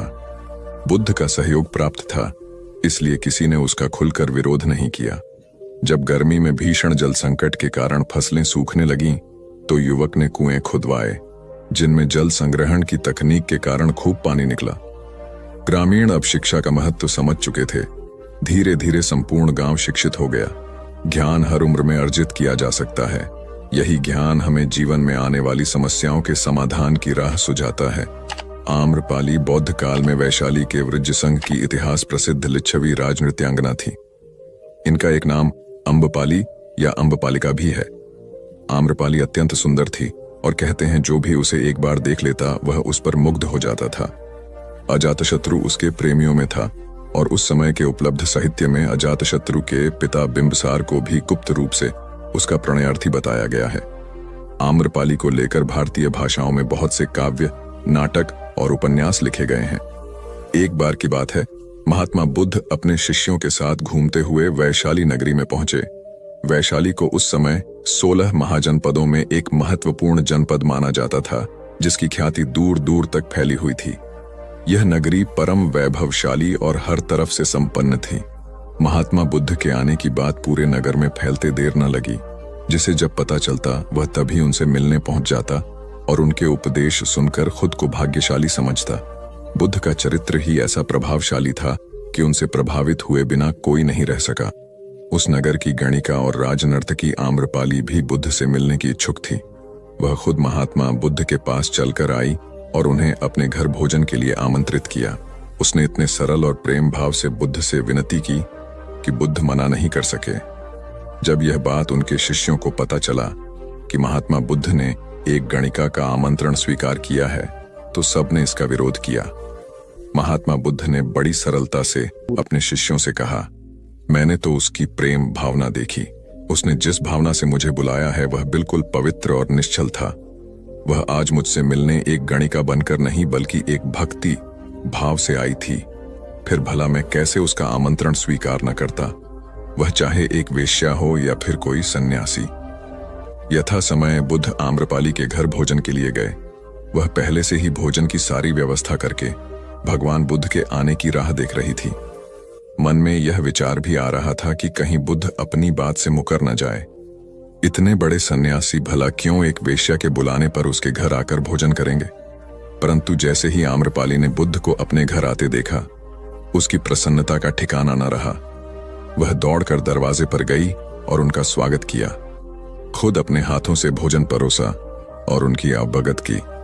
महात्मा बुद्ध के शिष्यों ने जो उनके साथ आए थे, जब एक वेश्या को, जिसके कदमों में खुद सम्राट बिंबिसार से लेकर अजातशत्रु थे, पूरी वैशाली जिसके एक झलक पाने के लिए तरसती थी, उसे एक सन्यासी के लिए ऐसा व्यवहार करते देख बुद्ध के शिष्यों के मन में अपने गुरु के लिए सम्मान और ज्यादा बढ़ गया।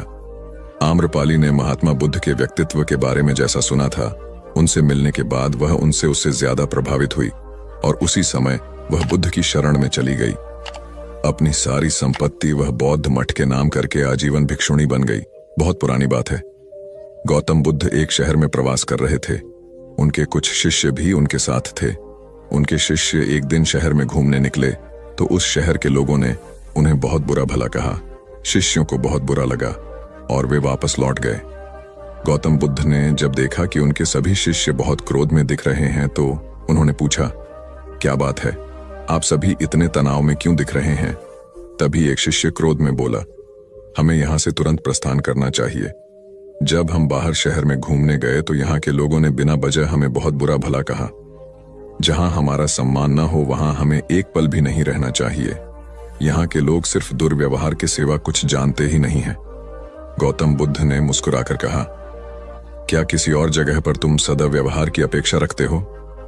दूसरा शिष्य बोला, इस शहर से तो भले लोग ही होंगे। तब गौतम बुद्ध बोले, किसी जगह को सिर्फ इसलिए छोड़ देना गलत होगा कि वहां के लोग दुर्व्यवहार करते हैं। हम तो संत हैं, हमें तो कुछ ऐसा करना चाहिए कि जिस स्थान पर भी जाएं, उस स्थान को तब तक न छोड़े जब तक अपनी अच्छाइयों से वहां के लोगों को सुधार न दें। हम जिस भी स्थान पर जाएं, वहां के लोगों का कुछ न कुछ भला करके ही वापस लौटें। हमारे अच्छे व्यवहार के बाद वह कब तक बुरा व्यवहार करेंगे? आखिर में उन्हें सुधरना ही होगा। वास्तविकता में संतों का कार्य तो ऐसे लोगों को सुधारना ही होता है। सही चुनौती वो है जब हम विपरीत परिस्थितियों में खुद को साबित कर सकें।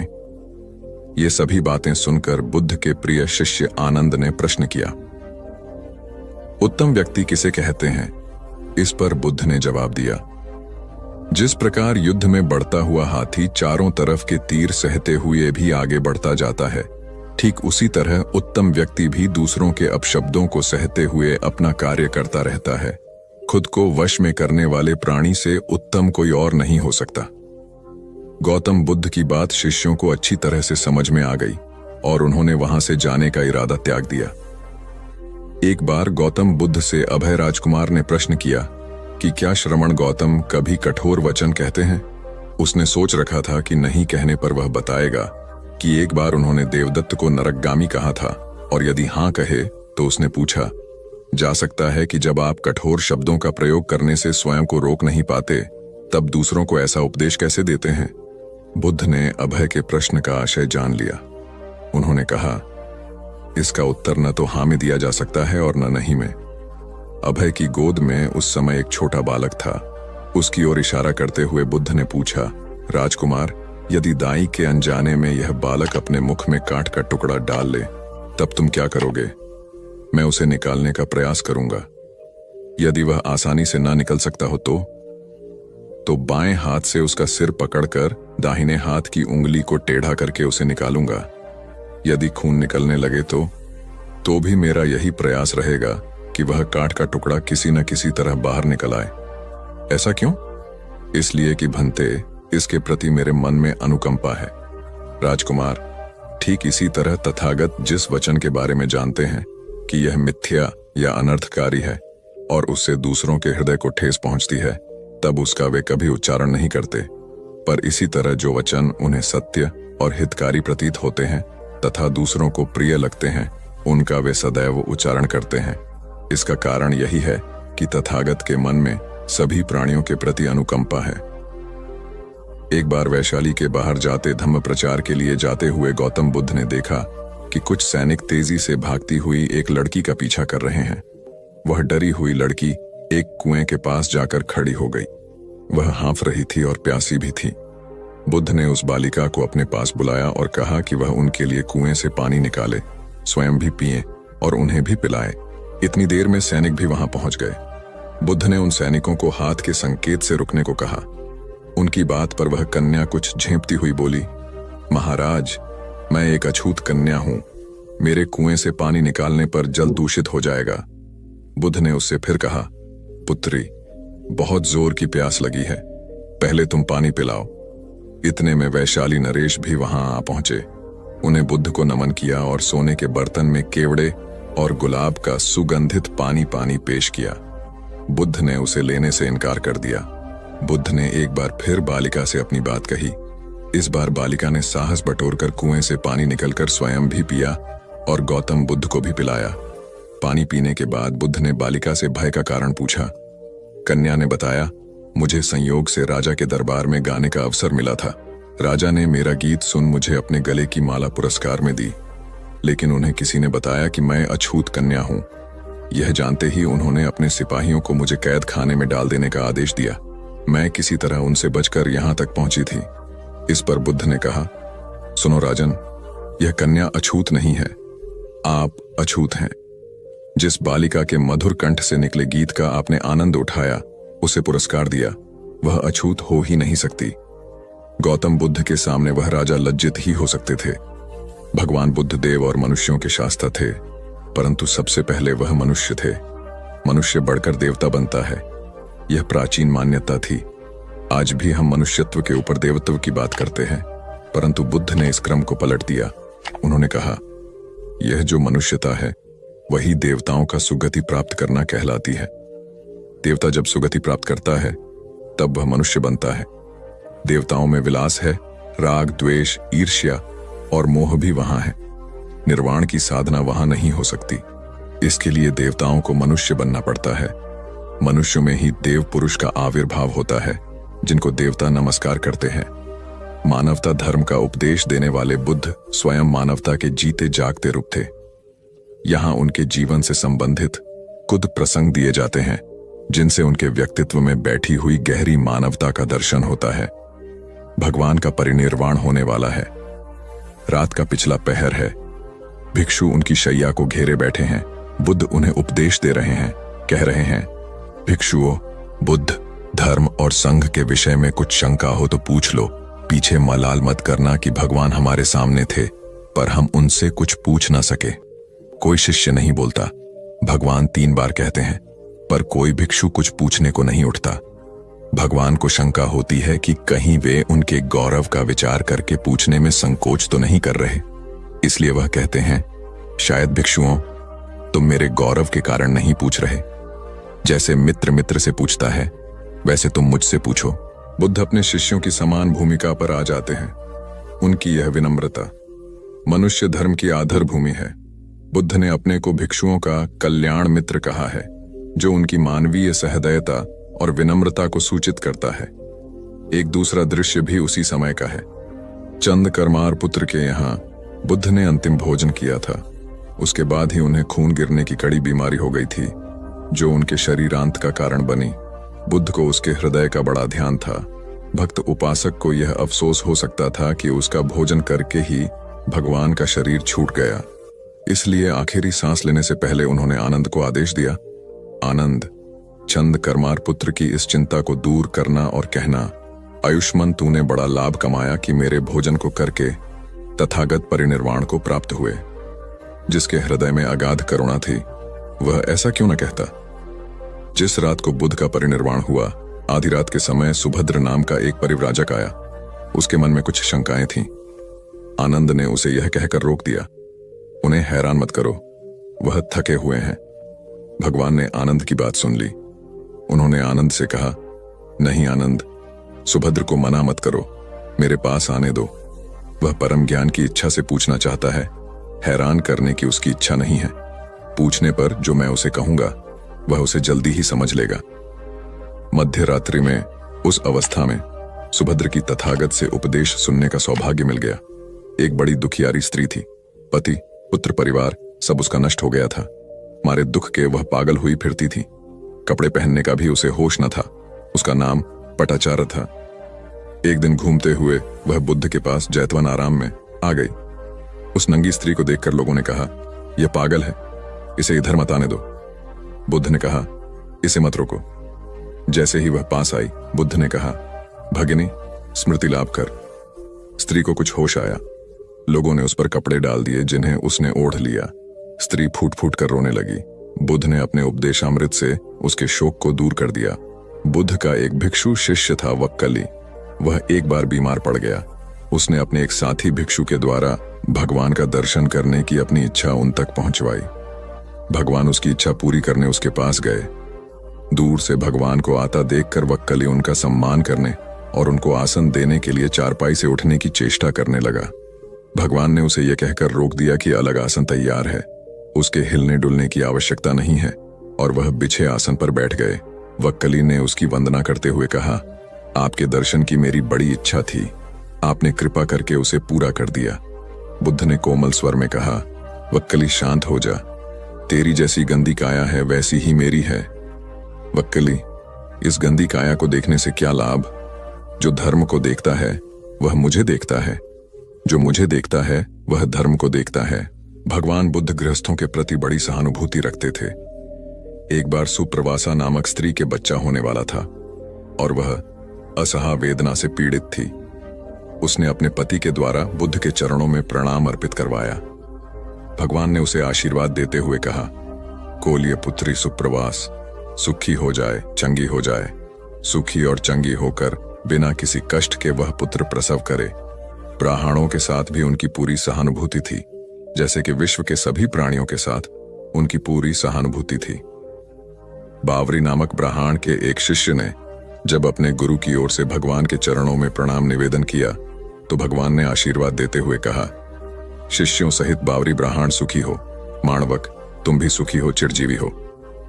बुद्ध के पास छोटा बड़ा जो भी जाता था वह उससे कहते थे, आओ तुम्हारा स्वागत है। भगवान अपनी अंतिम यात्रा में पावा और कुसीनारा के बीच जा रहे थे। रास्ते में उन्हें पुक्कुस मल्लपुत्र नामक व्यापारी मिला। उसने उन्हें एक दुशाला भेंट किया, परंतु भगवान उसे अकेले कैसे आड़ते? वह अपने शिष्य आनंद को सम्मानित करना चाहते थे। उन्होंने कहा, पुक्कुस, दुशाले के एक भाग को मुझे ओढ़ा दे, दूसरे को आनंद को। पुक्कुस ने ऐसा ही किया। भूल करने वालों के प्रति भी बुद्ध की अनुकंपा का पार न था। एक बार एक ब्राह्मण ने भगवान को वेरंजा में वर्षावास करने का निमंत्रण दिया। भगवान वहां गए, लेकिन वह ब्राह्मण बहुधंधी था। उसने उनकी कुछ भी सुध बुद्ध नहीं ली। बुद्ध को बड़ा कष्ट हुआ। उन्हें 3 महीने तक कुटा हुआ जौ रोज खाना पड़ रहा, क्योंकि उस समय वेरंजा में अकाल पड़ रहा था और वह भी उनको और उनके शिष्यों को घोड़ों के व्यापारियों से मिलता था। इतना होने पर भी वर्षावास की समाप्ति पर भगवान बुद्ध अन्यत्र जाने से पूर्व वेरंजा जाकर ब्राह्मण को आशीर्वाद देना नहीं भूले। भगवान बुद्ध के जीवन में ऐसी अनंत घटनाएं मिलती हैं। उनमें हमें उनकी मानवता के दर्शन होते हैं। उनके जीवन में कोमलता की पराकाष्ठा थी और उनकी वाणी में अपर्वु माधुर्य था जो सबको अपनी ओर खींचता था। उनके मुंह से क्रोध भरा शब्द कभी नहीं निकलता था। वह मनुष्य थे, परंतु मनुष्य की दुर्बलताओं से ऊपर उठ चुके थे। उनके व्यक्तित्व में मानवता की शुभ ज्योत्सना धर्म की स्थिति बनकर चमकी। महात्मा बुद्ध एक बार एक गांव से गुजरे। वहां के कुछ लोग उनसे शत्रुता रखते थे। उन्होंने उन्हें रास्ते में घेर लिया, बेतहाशा गालियां देकर अपमानित करने लगे। बुद्ध सुनते रहे। जब वे थक गए तो बोले, आपकी बात पूरी हो गई हो तो मैं जाऊं। वे लोग बड़े हैरान हुए। उन्होंने कहा, हमने तो तुम्हें गालियां दी, तुम क्रोध क्यों नहीं करते? बुद्ध बोले, तुमने देर कर दी। अगर 10 साल पहले आए होते तो मैं भी तुम्हें गालियां देता। तुम बेशक मुझे गालियां दो, लेकिन मैं अब गालियां लेने में असमर्थ हूं। सिर्फ देने से नहीं होता, लेने वाला भी तो चाहिए। जब मैं पहले गांव से निकला था तो वहां के लोग भेंट करने मिठाइयां लाए थे, लेकिन मैंने नहीं ली क्योंकि मेरा पेट भरा था। वे उन्हें वापस ले गए।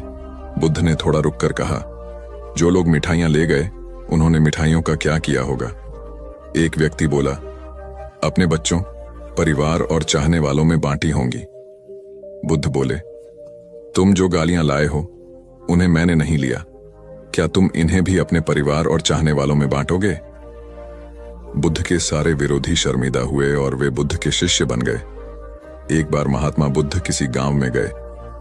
वहां एक स्त्री ने उनसे पूछा कि आप तो किसी राजकुमार की तरह दिखते हैं, आपने युवावस्था में गेरुआ वस्त्र क्यों धारण किया है?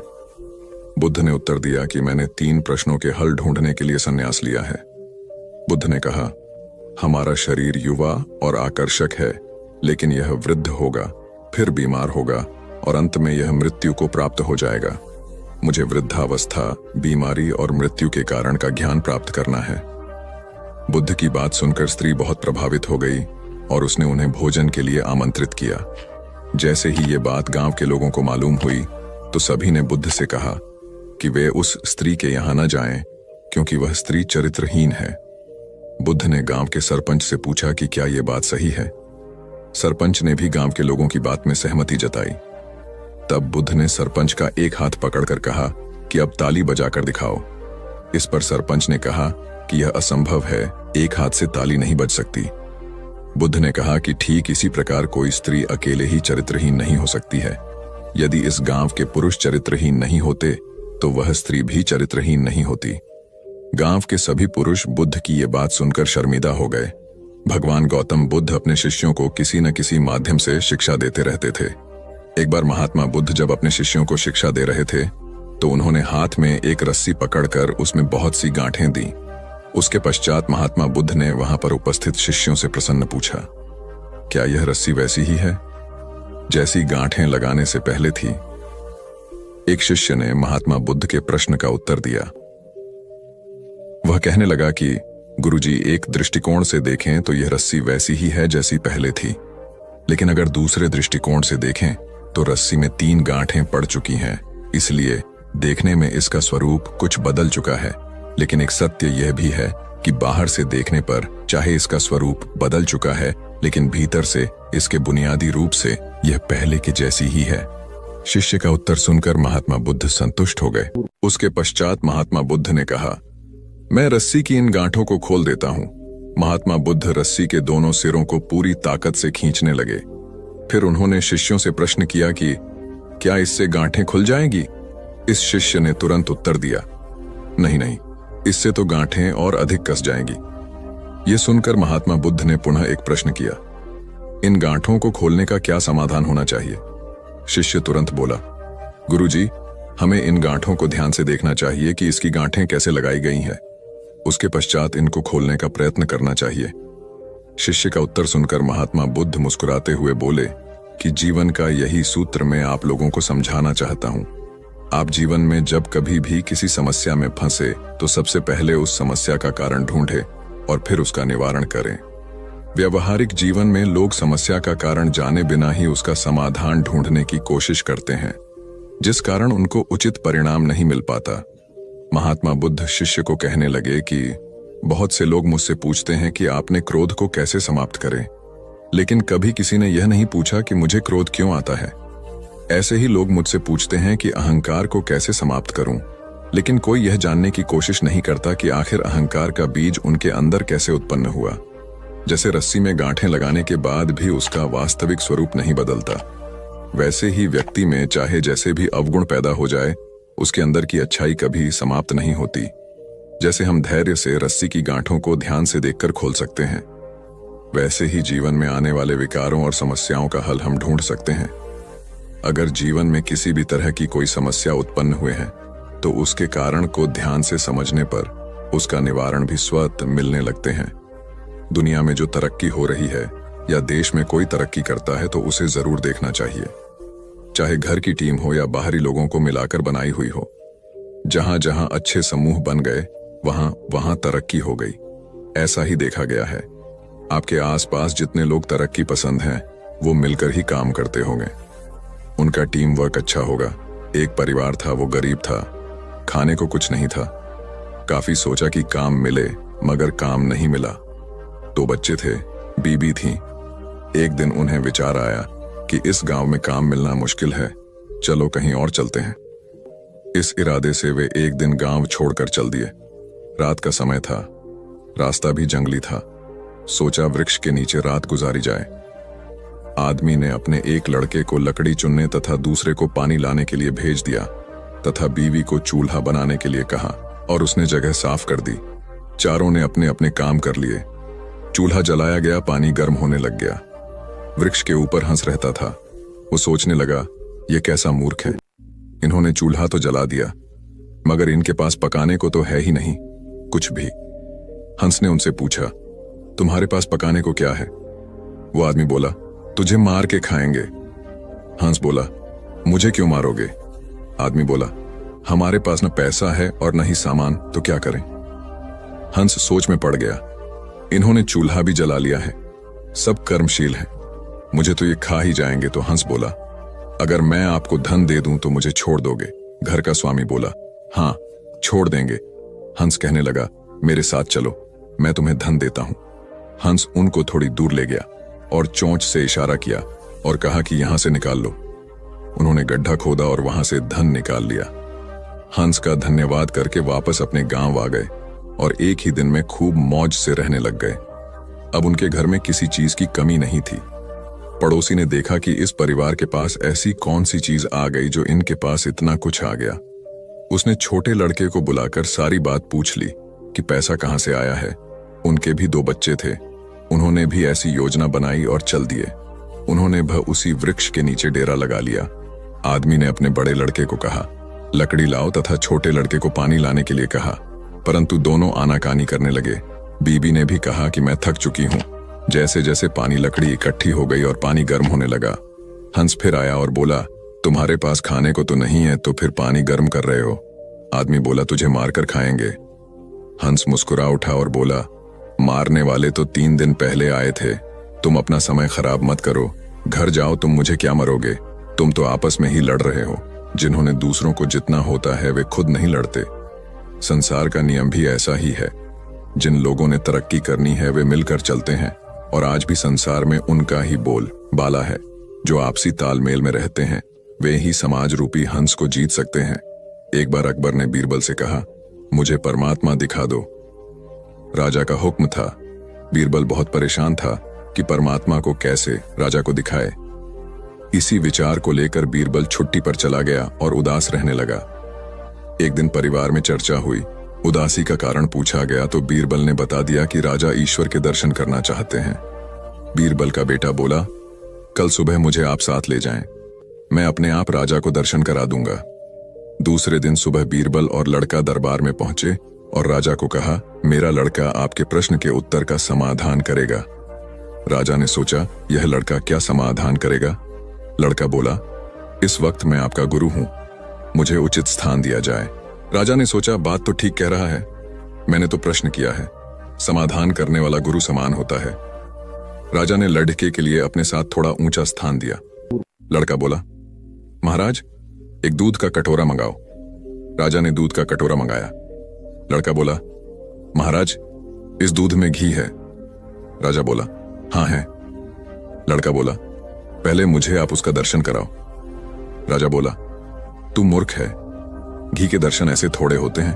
पहले दूध को गर्म करना पड़ता है, फिर उसकी दही जमाना पड़ता है, फिर उसको मघानी में रिड़का जाता है, फिर मक्खन निकलता है, फिर उसे गर्म गर्म कढ़ाई में डाला जाता है, फिर उसकी मैल निकाली जाती है, तब जाकर घी के दर्शन होते हैं। ऐसे ही थोड़े दर्शन होते हैं। लड़का बोला, यही उत्तर है आपके प्रश्न का। पहले इंसान को तपना पड़ता है, फिर उसको जमना पड़ता है, फिर उसको साधना करनी पड़ती है, फिर उसको ज्ञान की अग्नि में तपना होता है, फिर उस ईश्वर के दर्शन होते हैं। अकबर समझ गया और बोला, तू वाकई ही मेरा गुरु है। ईश्वर को जानने के लिए बहुत कुछ करना पड़ता है। वैसे हर आत्मा में ईश्वर का अंश है और उसी को ईश्वर का रूप समझना चाहिए, तभी सुख की प्राप्ति होती है। यह भी संसार का एक नियम है। एक बालक अभी पूरे 2 साल का भी नहीं हुआ था कि उसके पिता की मृत्यु हो गई। ऐसी कठिन परिस्थिति में उसकी मां उसे लेकर अपने मायके में रहने लगी। सभी उसे नन्हा कहकर पुकारते थे।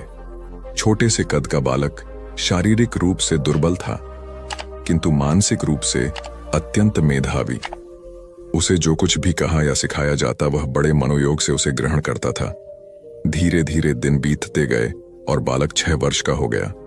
एक बार वह अपने कुछ मित्रों के साथ मिलकर किसी बाग में फूल तोड़ने पहुंचा। वह बालक और उसके सभी फल तोड़ने लगे। तभी माली आ गया। उस बालक के सभी मित्र भाग गए, लेकिन वह माली की पकड़ में आ गया। माली ने उसे डंडे से पीटना शुरू किया। नन्हा मार खाता रहा और फिर धीमी आवाज में माली से बोला, मेरे पिता इस दुनिया में नहीं है, इसलिए तुम मुझे इस तरह मार रहे हो। बालक की बात सुनकर माली का हाथ रुक गया। माली शांत होकर बोला, बेटा, तुम्हारे पिता के न होने से तुम्हारी जिम्मेवारी और अधिक बढ़ जाती है कि तुम कोई गलत काम नहीं करो। यह सुनकर नन्हा बालक फूट फूट कर रो पड़ा और फिर कभी गलत काम न करने का संकल्प लिया। यही नन्हा बालक बड़ा होकर लाल बहादुर शास्त्री के नाम से विख्यात हुआ और प्रधानमंत्री के रूप में अपने गुण व व्यवहार से सर्वत्र प्रशंसा पाई। कथा का सार यह है कि माँ बाप के अमूल्य मार्गदर्शन के अभाव की स्थिति में और अधिक जिम्मेदार बनकर आत्मविकास करना चाहिए। 19वीं शताब्दी का एक प्रसंग है। मेदिनीपुर जिले के वीर सिंह नामक गांव में एक माँ अपने पुत्र के साथ रहती थी। माँ का रहन सहन अत्यंत सादा था और विचार अति उच्च। अपने पुत्र को वह सदा सुसंस्कारों की शिक्षा देती थी। पुत्र भी माँ का आज्ञाकारी था। माँ बहुत संघर्ष कर पुत्र का पालन पोषण कर रही थी। पुत्र अपनी माँ के कष्टों को देखता समझता था और इसी वजह से उसके मन में यह भावना थी कि बड़ा होकर अपनी माँ को सभी प्रकार के सुख दूं। एक दिन पुत्र ने माँ से कहा, मेरी बहुत इच्छा है कि तुम्हारे लिए कुछ गहने बनवाऊं, तुम्हारे पास एक भी गहना नहीं है। ये सुनकर माँ बोली, बेटा, मुझे बहुत दिनों से 3 प्रकार के गहनों की इच्छा है। पुत्र ने पूछा, वे कौन से गहने हैं? माँ ने उत्तर दिया, बेटा, इस गांव में स्कूल नहीं है, तुम एक अच्छा स्कूल बनवाना, एक दवाखाना खुलवाना, गरीब और अनाथ बच्चों के रहने और भोजन की व्यवस्था करवाना, यही मेरे लिए गहनों के समान होगा। माँ की बात सुनकर पुत्र रो पड़ा। वह पुत्र था पंडित ईश्वर चंद्र विद्यासागर और माँ थी भगवती देवी। वीर सिंह गांव में इस पुत्र द्वारा स्थापित किया हुआ भगवती विद्यालय आज भी उन अमूल्य गहनों की कथा सुना रहा है।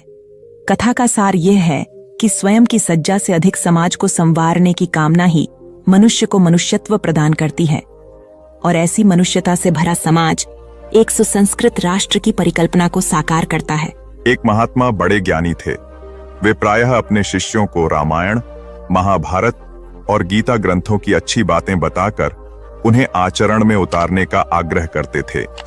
प्रतिदिन संध्या को वे प्रवचन करते और श्रोताओं को इन धर्म ग्रंथों की कथाएं व दृष्टांत सुनाकर उनमें सदाचार जागृत करने का प्रयास करते थे। स्वयं महात्मा जी का आचरण भी तदनुकूल ही था। वे कंदमूल खाते, कभी किसी वस्तु की इच्छा न करते थे। धन संग्रह में उनकी कदापि रुचि नहीं थी। यदि कोई शिष्य अथवा श्रोता श्रद्धापूर्वक उन्हें कुछ भेंट करता तो वे तत्क्षण उसे किसी जरूरतमंद को दान कर देता। प्रवचन के पश्चात लोगों के प्रश्नों व जिज्ञासुओं का भी महात्मा जी समाधान करते। वे प्रायः रामायण आदि ग्रंथों से शिक्षा ग्रहण करने की बात कहते थे। एक दिन किसी व्यक्ति ने उनसे प्रश्न किया, महात्मा जी, रामायण को सही माना जाए या गलत? उन्होंने उत्तर दिया, वत्स, जब रामायण की रचना हुई थी तब मैं नहीं था।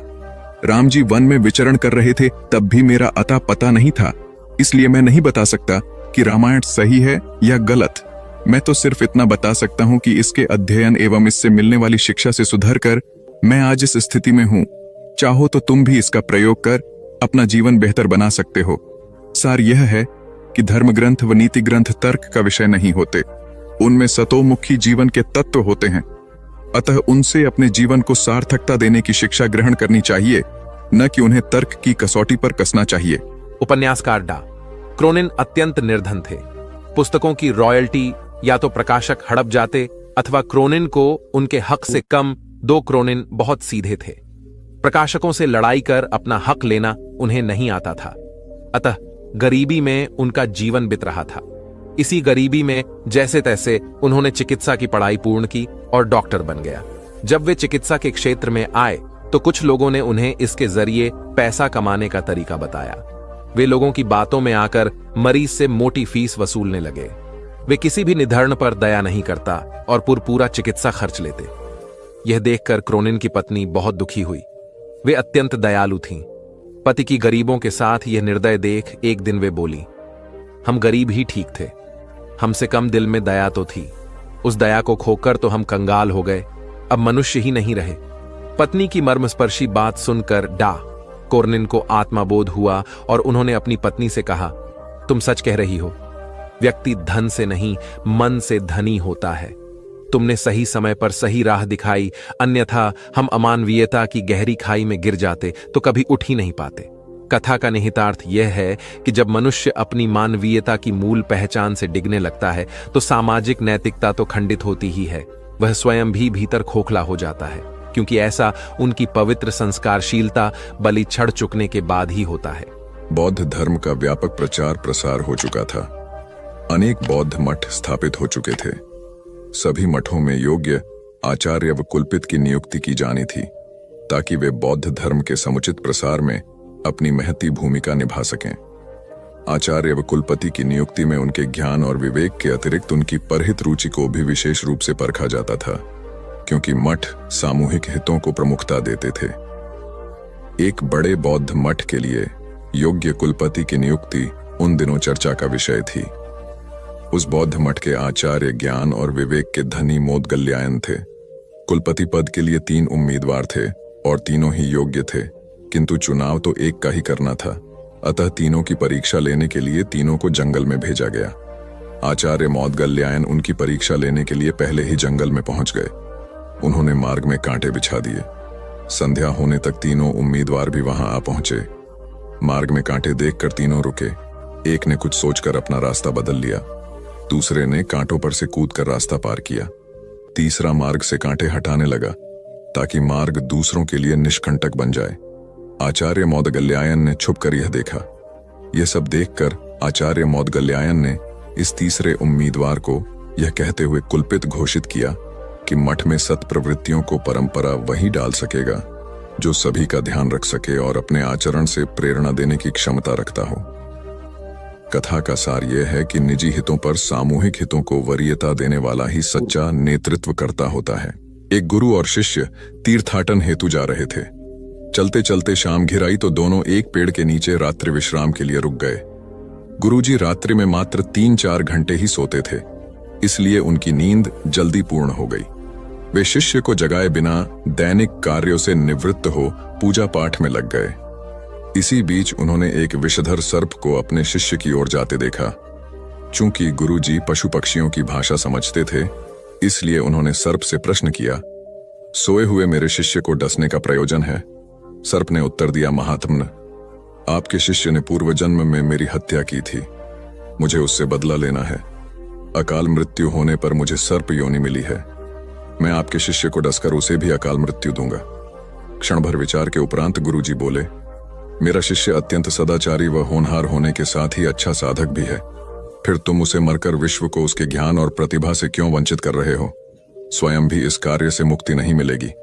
किंतु सर्प का निश्चय नहीं बदला। तब गुरुजी ने एक प्रस्ताव को रखते हुए कहा, मेरे शिष्य की साधना अभी अधूरी है। उसे अभी इस क्षेत्र में बहुत कुछ करना है, जबकि मेरे लक्ष्य पूर्ण हो चुके हैं। मेरे नाश में किसी की हानि नहीं है, अतः उसके स्थान पर मुझे 10 लो। गुरु का यह स्नेह देखकर सर्प का हृदय परिवर्तन हो गया और वह उन्हें प्रणाम कर वहां से चला गया। वस्तुतः गुरु की गुरुता न केवल शिष्य को ज्ञान देने में, बल्कि उसे पूर्ण परिपक्व होने तक उसकी रक्षा करने में निहित है। स्वामी विवेकानंद के प्रवचन ज्ञान युक्त और तर्क आधारित होते थे। ज्ञान, भक्ति और कर्म विषयक जटिल से जटिल प्रश्नों का समाधान स्वामी जी अपनी सहज मेघा से कर देते थे। जिज्ञासुओं का जमावड़ा उनके आसपास हमेशा लगा रहता था। प्रवचन के दौरान या प्रवचन समाप्ति के उपरांत भी कई बार ऐसा होता था कि जिज्ञासुओं की ओर से प्रश्न आते रहते और स्वामी जी उन प्रश्नों का संतुष्टिजनक उत्तर देते। एक बार स्वामी जी अपने प्रवचन में भगवान के नाम की महत्ता बता रहे थे। यह सुनकर एक व्यक्ति ने तर्क दिया, शब्दों में क्या रखा है स्वामी जी? उन्हें रटने से क्या लाभ होगा? तब स्वामी जी उसे प्रमाण सहित समझाने के उद्देश्य से नीच, जाहिल, मूर्ख आदि अपशब्दों से संबोधित किया। यह सुनकर वह अत्यंत क्रोधित हो गया और कहने लगा, आप जैसे सन्यासी के मुंह से ऐसे शब्द शोभा नहीं देते। आपके इन कुवचनों से मुंह बहुत आघात पहुंचा है। तब स्वामी जी बोले, भाई वे तो शब्द मात्र थे। आपने ही कहा कि शब्दों में क्या रखा है। मैंने भी तो आपको मात्र शब्द ही कहे, कोई पत्थर तो नहीं मारे। स्वामी जी की बात सुनकर उस व्यक्ति को अपने प्रश्न का जवाब मिल गया कि आप शब्द क्रोध का सकते हैं तो प्रिय वचन भी आशीर्वाद और कृपा दिला सकते हैं। वस्तुतः शब्द की महिमा अपरंपार है। अप्रिय वाणी मर्मभेदी होती है और मधुर वाणी मरहम का काम करती है। इसलिए प्रथम स्थिति में अपयश और दूसरी स्थिति में सम्मान व शुभाशीष मिलती है। एक जंगल में 3 दोस्त बड़े आनंद से रहते थे, कछुआ, हिरण और कौआ। जंगल में सभी प्रकार के प्राणी और पक्षी भी रहते थे, लेकिन उनके जैसा कोई न था। एक दिन हिरणी बोली, अरे वही बैठे बैठे मैं बोर हो गई हूं, चलिए कोई ऐसा खेल खेलते हैं जिसमें सभी को मजा आ जाए। कछुआ और कौआ बोला, हाँ दोस्तों, वही बैठे बैठे का खेल खेलकर बोर हो चुके हैं, अब कुछ नया खेल खेलेंगे। कौवे को हिरण बोली, ठीक है, तो तुम एक बड़े से पेड़ पर बैठकर आंखें बंद करके 10 तक गिनती करो और हम दोनों छुपेंगे। उसके बाद तुम हमें ढूंढना। ढूंढने पर जो भी पहला मित्र दिखेगा वो तुम्हारी जगह पर 10 तक गिनती करेगा और तुम छुप जाना। कौआ गिनती करने लगा, हिरण और कछुआ छुपने लगे। इसी तरह खेल चलता रहा। जब खेल खेलकर तीनों मित्र थक गए तब एक जगह बैठकर बातें करने लगे। उतने में एक शिकारी वहां से गुजर रहा था। तभी उसकी नजर हिरण, कौआ और कछुए पर पड़ी। शिकारी ने जैसे ही तीनों मित्रों को देखा, उन्हें पकड़ने के लिए दौड़ा। खतरे का आभास होते ही हिरण और कौआ रफू चक्कर हो गए, यानी कि वहां से भाग गए। कछुए को आभास हुआ, परंतु कछुए की चाल धीरे होने के कारण शिकारी के हाथ लग गया और शिकारी उसे अपने कपड़े में बांध कर ले जाने लगा। शिकारी मन ही मन खुश हो गया। हिरण नहीं तो कछुआ ही सही, रात का तो प्रबंध हो गया, यह कहकर वहां से जाने लगा। उधर हिरण और कौआ अपने मित्र को ऐसे शिकारी के कैद में देखकर दुखी होने लगे। तभी शिकारी भोजन में कछुए को खाने वाला है। यह सुनकर हिरण और कौवे ने एक योजना बनाई। कौवे ने हिरण को कहा कि जैसे ही शिकारी यहां से जब जाने लगेगा तब तुम उसके सामने जाना। जब शिकारी तुम्हें देखेगा तो अपनी पोटली जमीन पर रखकर तुम्हें पकड़ने के लिए जैसे ही दौड़ेगा, मैं जमीन पर रखी हुई पोटली पकड़कर उड़ जाऊंगा और तुम वहां से भाग जाना। जैसे ही शिकारी वहां से जाने लगा, हिरनी उसके सामने आ गई। शिकारी ने हिरनी को पकड़ने के लिए पोटली जैसे ही जमीन पर रखी, कौआ अपनी चोंच में पोटली पकड़कर उड़ गया। शिकारी हिरण को पकड़ने के लिए दौड़ा और पीछे मुड़कर देखा, कौआ पोटली चोंच में पकड़कर उड़ रहा था और इधर हिरण पलक झपटे ही भाग गई। शिकारी निराश होकर घर लौट गया। कौवे ने पोटली को महफूज जगह पर रखा और कछुए को शिकारी के चंगुल से आजाद कराया और तीनों मित्र आनंद से रहने लगे। इससे हमें यह सीख मिलती है कि असली दोस्ताना वही जो समय पर काम आए। एक किसान था जिसके 2 बेटे थे। वह बहुत ही आलसी और निकम्मे थे। वह अपने पिता को कामकाज में हाथ बटाने के बजाय आलस किया करते थे, इधर उधर घूमते फिरते थे। किसान को अपने बेटों की बहुत फिक्र थी। वह सोचते थे कि मेरे मरने के बाद इनका क्या होगा, ये अपना पेट कैसे भरेंगे, अपने परिवार को कैसे संभाल पाएंगे। एक दिन किसान की हालत बहुत ही गंभीर थी, कहने का मतलब किसान मरने की हालत में था। तभी किसान ने अपने दोनों बेटों को बुलाकर उनसे कहा कि हमारे खेत में एक खजाना गड़ा हुआ है, लेकिन वह किस जगह है उसकी जानकारी मुझे भी नहीं है, लेकिन खोदने के बाद तुम्हें वो खजाना मिल जाएगा।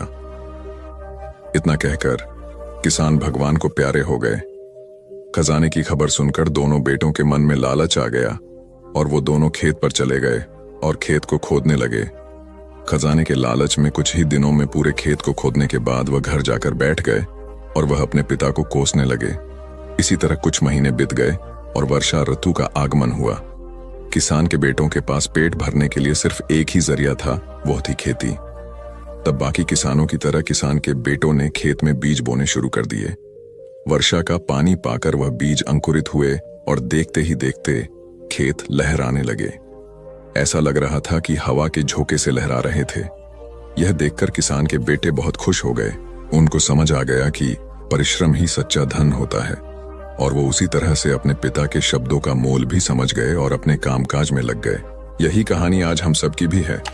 मित्रों, इसी पेड़ की तरह हमारे माता पिता भी होते हैं। जब हम छोटे होते हैं तो उनके साथ खेलकर बड़े होते हैं और बड़े होकर उन्हें छोड़कर चले जाते हैं और तभी वापस आते हैं जब हमें कोई जरूरत होती है। धीरे धीरे ऐसे ही जीवन बीत जाता है। हमें पेड़ रूपी माता पिता की सेवा करनी चाहिए, ना कि सिर्फ उनसे फायदा लेना चाहिए। इस कहानी में हमें दिखाई देता है कि उस पेड़ के लिए वह बच्चा बहुत महत्वपूर्ण था और वह बच्चा बार बार जरूरत के अनुसार उस सेब के पेड़ का उपयोग करता था। ये सब जानते हुए भी कि वह उसका केवल उपयोग ही कर रहा है। इसी तरह आजकल हम भी हमारे माता पिता का जरूरत के अनुसार उपयोग करते हैं और बड़े होने पर उन्हें भूल जाते हैं। हमें हमेशा हमारे माता पिता की सेवा करनी चाहिए, उनका सम्मान करना चाहिए और हमेशा, भले ही हम कितने भी व्यस्त क्यों ना हो, उनके लिए थोड़ा समय तो भी निकलते रहना चाहिए। एक समय की बात है, एक बार गौतम बुद्ध अपने शिष्यों के साथ बैठे हुए थे। तभी वहां एक व्यक्ति आया जो बहुत क्रोध में था और गौतम बुद्ध के पास आकर बहुत भला बुरा कहने लगा। गौतम बुद्ध के शिष्यों को बहुत गुस्सा आया, पर गौतम बुद्ध एकदम शांत थे। वह व्यक्ति वहां से चला गया। फिर अगले दिन वह दोबारा आ गया और आज तो वह और भी ज्यादा गुस्से में था और गौतम बुद्ध को और भी बुरा कहने लगा। परंतु आज भी गौतम बुद्ध एकदम शांत थे और मुस्कुरा रहे थे, पर गौतम बुद्ध के शिष्यों को बहुत गुस्सा आया। वह व्यक्ति कुछ देर चिल्लाता रहा, फिर चला गया।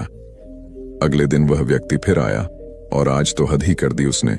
आकर गौतम बुद्ध को गाली देने लगा। गौतम बुद्ध के शिष्यों को बहुत गुस्सा आया, परंतु आज भी गौतम बुद्ध एकदम शांत थे। इतना कुछ चलता रहा और बुद्ध मुस्कुरा रहे थे। यह क्रम कुछ दिन चलता रहा। फिर उस व्यक्ति ने आना छोड़ दिया। तब उनके एक शिष्य ने पूछा, गुरुजी, आप चाहते तो पहले दिन ही उस व्यक्ति को भगा सकते थे, पर आपने ऐसा क्यों नहीं किया? तब गौतम बुद्ध ने बड़ी नम्रता से कहा, अगर कोई व्यक्ति हमें कोई उपहार दे और हम उसे लेने से मना कर दे तो वह व्यक्ति क्या करेगा?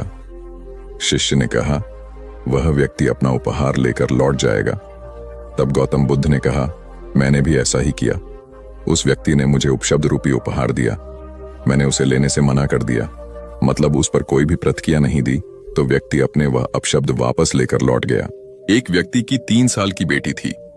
एक दिन उस व्यक्ति ने देखा कि उसकी बेटी उसके एक बहुत सुंदर और महंगे गोल्ड पैकिंग पेपर से एक बॉक्स को लपेट रही थी। ये देखकर उस व्यक्ति को बहुत गुस्सा आया है। उसने अपनी बेटी को बहुत डांटा, तुमने मेरे इतनी कीमती पेपर को बेकार कर दिया, वो भी बिना किसी मतलब के। तुम इसे अच्छे काम के लिए उपयोग करती तो अच्छा लगता, पर तुमने एक बेकार से डिब्बे को उसमें लपेट दिया। कुछ दिन बीते, दिवाली का दिन आया। उस व्यक्ति ने अपनी बेटी को गिफ्ट दिया। बेटी ने भी वही सुंदर सा गोल्डन बॉक्स पापा को दिया। उसके पापा पहले तो उसे देखकर बहुत खुश हुए, पर जैसे ही उन्होंने उस डिब्बे को खोला, वह खाली था। यह देखकर उस व्यक्ति ने अपनी बेटी को घूरा और कहा, क्या तुम्हें इतना भी नहीं पता कि किसी को खाली डिब्बा नहीं देते? लड़की कुछ देर शांत रही, फिर बोली, पापा, यह डिब्बा खाली नहीं है। मैंने इसमें बहुत सारे किस आपके लिए रखे हैं। कभी कभी आप जल्दी ऑफिस चले जाते हैं और मैं सोती रह जाती हूं, तो आप इसमें से एक किस ले जा सकते हैं। बेटी की बात सुनकर उस व्यक्ति की आंख भर आई। एक गांव में एक लड़का रहता था। उसके घर की आर्थिक स्थिति ठीक नहीं थी। उसके मन में विचार आया, किसी बड़े शहर में जाकर वह नौकरी करे। वह कलकत्ता गया और नौकरी ढूंढने लगा। बहुत खोज के बाद उसे एक सेठ के घर में नौकरी मिल गई। नौकरी 6 आने रोज की थी। काम था, सेठ को रोज 6 घंटे अखबार और किताब पढ़कर सुनाना। लड़के को नौकरी की जरूरत थी, तो उसने वह नौकरी स्वीकार कर ली। एक दिन की बात है, लड़के को दुकान के कोने में 100 के 8 नोट पड़े मिले। उसने चुपचाप उन्हें अखबार और किताबों से ढक दिया। दूसरे दिन रुपयों की खोजबीन हुई। लड़का सुबह जब दुकान पर आया तो उससे पूछा गया। लड़के ने तुरंत ही प्रसन्नता से रुपये निकालकर ग्राहक को दे दिए। वह बहुत ही खुश हुआ। लड़के के ईमानदारी से सबको बहुत प्रसन्नता हुई। सेठ भी लड़के से बहुत खुश हुआ। सेठ ने लड़के को पुरस्कार देना चाहा तो लड़के ने लेने से मना कर दिया। लड़के ने कहा, सेठ जी, मैं आगे पढ़ना चाहता हूं, पर पैसों के अभाव में पढ़ नहीं पा रहा। आप कुछ सहायता कर दें। सेठ ने लड़के की पढ़ाई का प्रबंध कर दिया। लड़का बहुत मेहनत से पढ़ता गया। यही लड़का आगे चलकर बहुत बड़ा साहित्यकार बना। इसका नाम था राम नरेश त्रिपाठी। हिंदी साहित्य में इनका बहुत बड़ा योगदान है। एक रोटी की कीमत। रोटी की कीमत क्यों बढ़ेगी? एक बनिया था, 5 रुपए की एक रोटी बेचता था। उसे रोटी की कीमत बढ़ानी थी, लेकिन बिना राजा की अनुमति कोई भी अपने दाम नहीं बढ़ा सकता था। लिहाजा राजा के पास बनिया पहुंचा। बोला, राजा जी, मुझे रोटी का दाम 10 करना है। राजा बोला, तुम 10 नहीं 30 रुपए करो। बनिया बोला, महाराज, इससे तो हाहाकार मच जाएगा। राजा बोला, इसकी चिंता तुम मत करो। तुम 10 रुपए दाम कर दोगे तो मेरे राजा होने का क्या फायदा।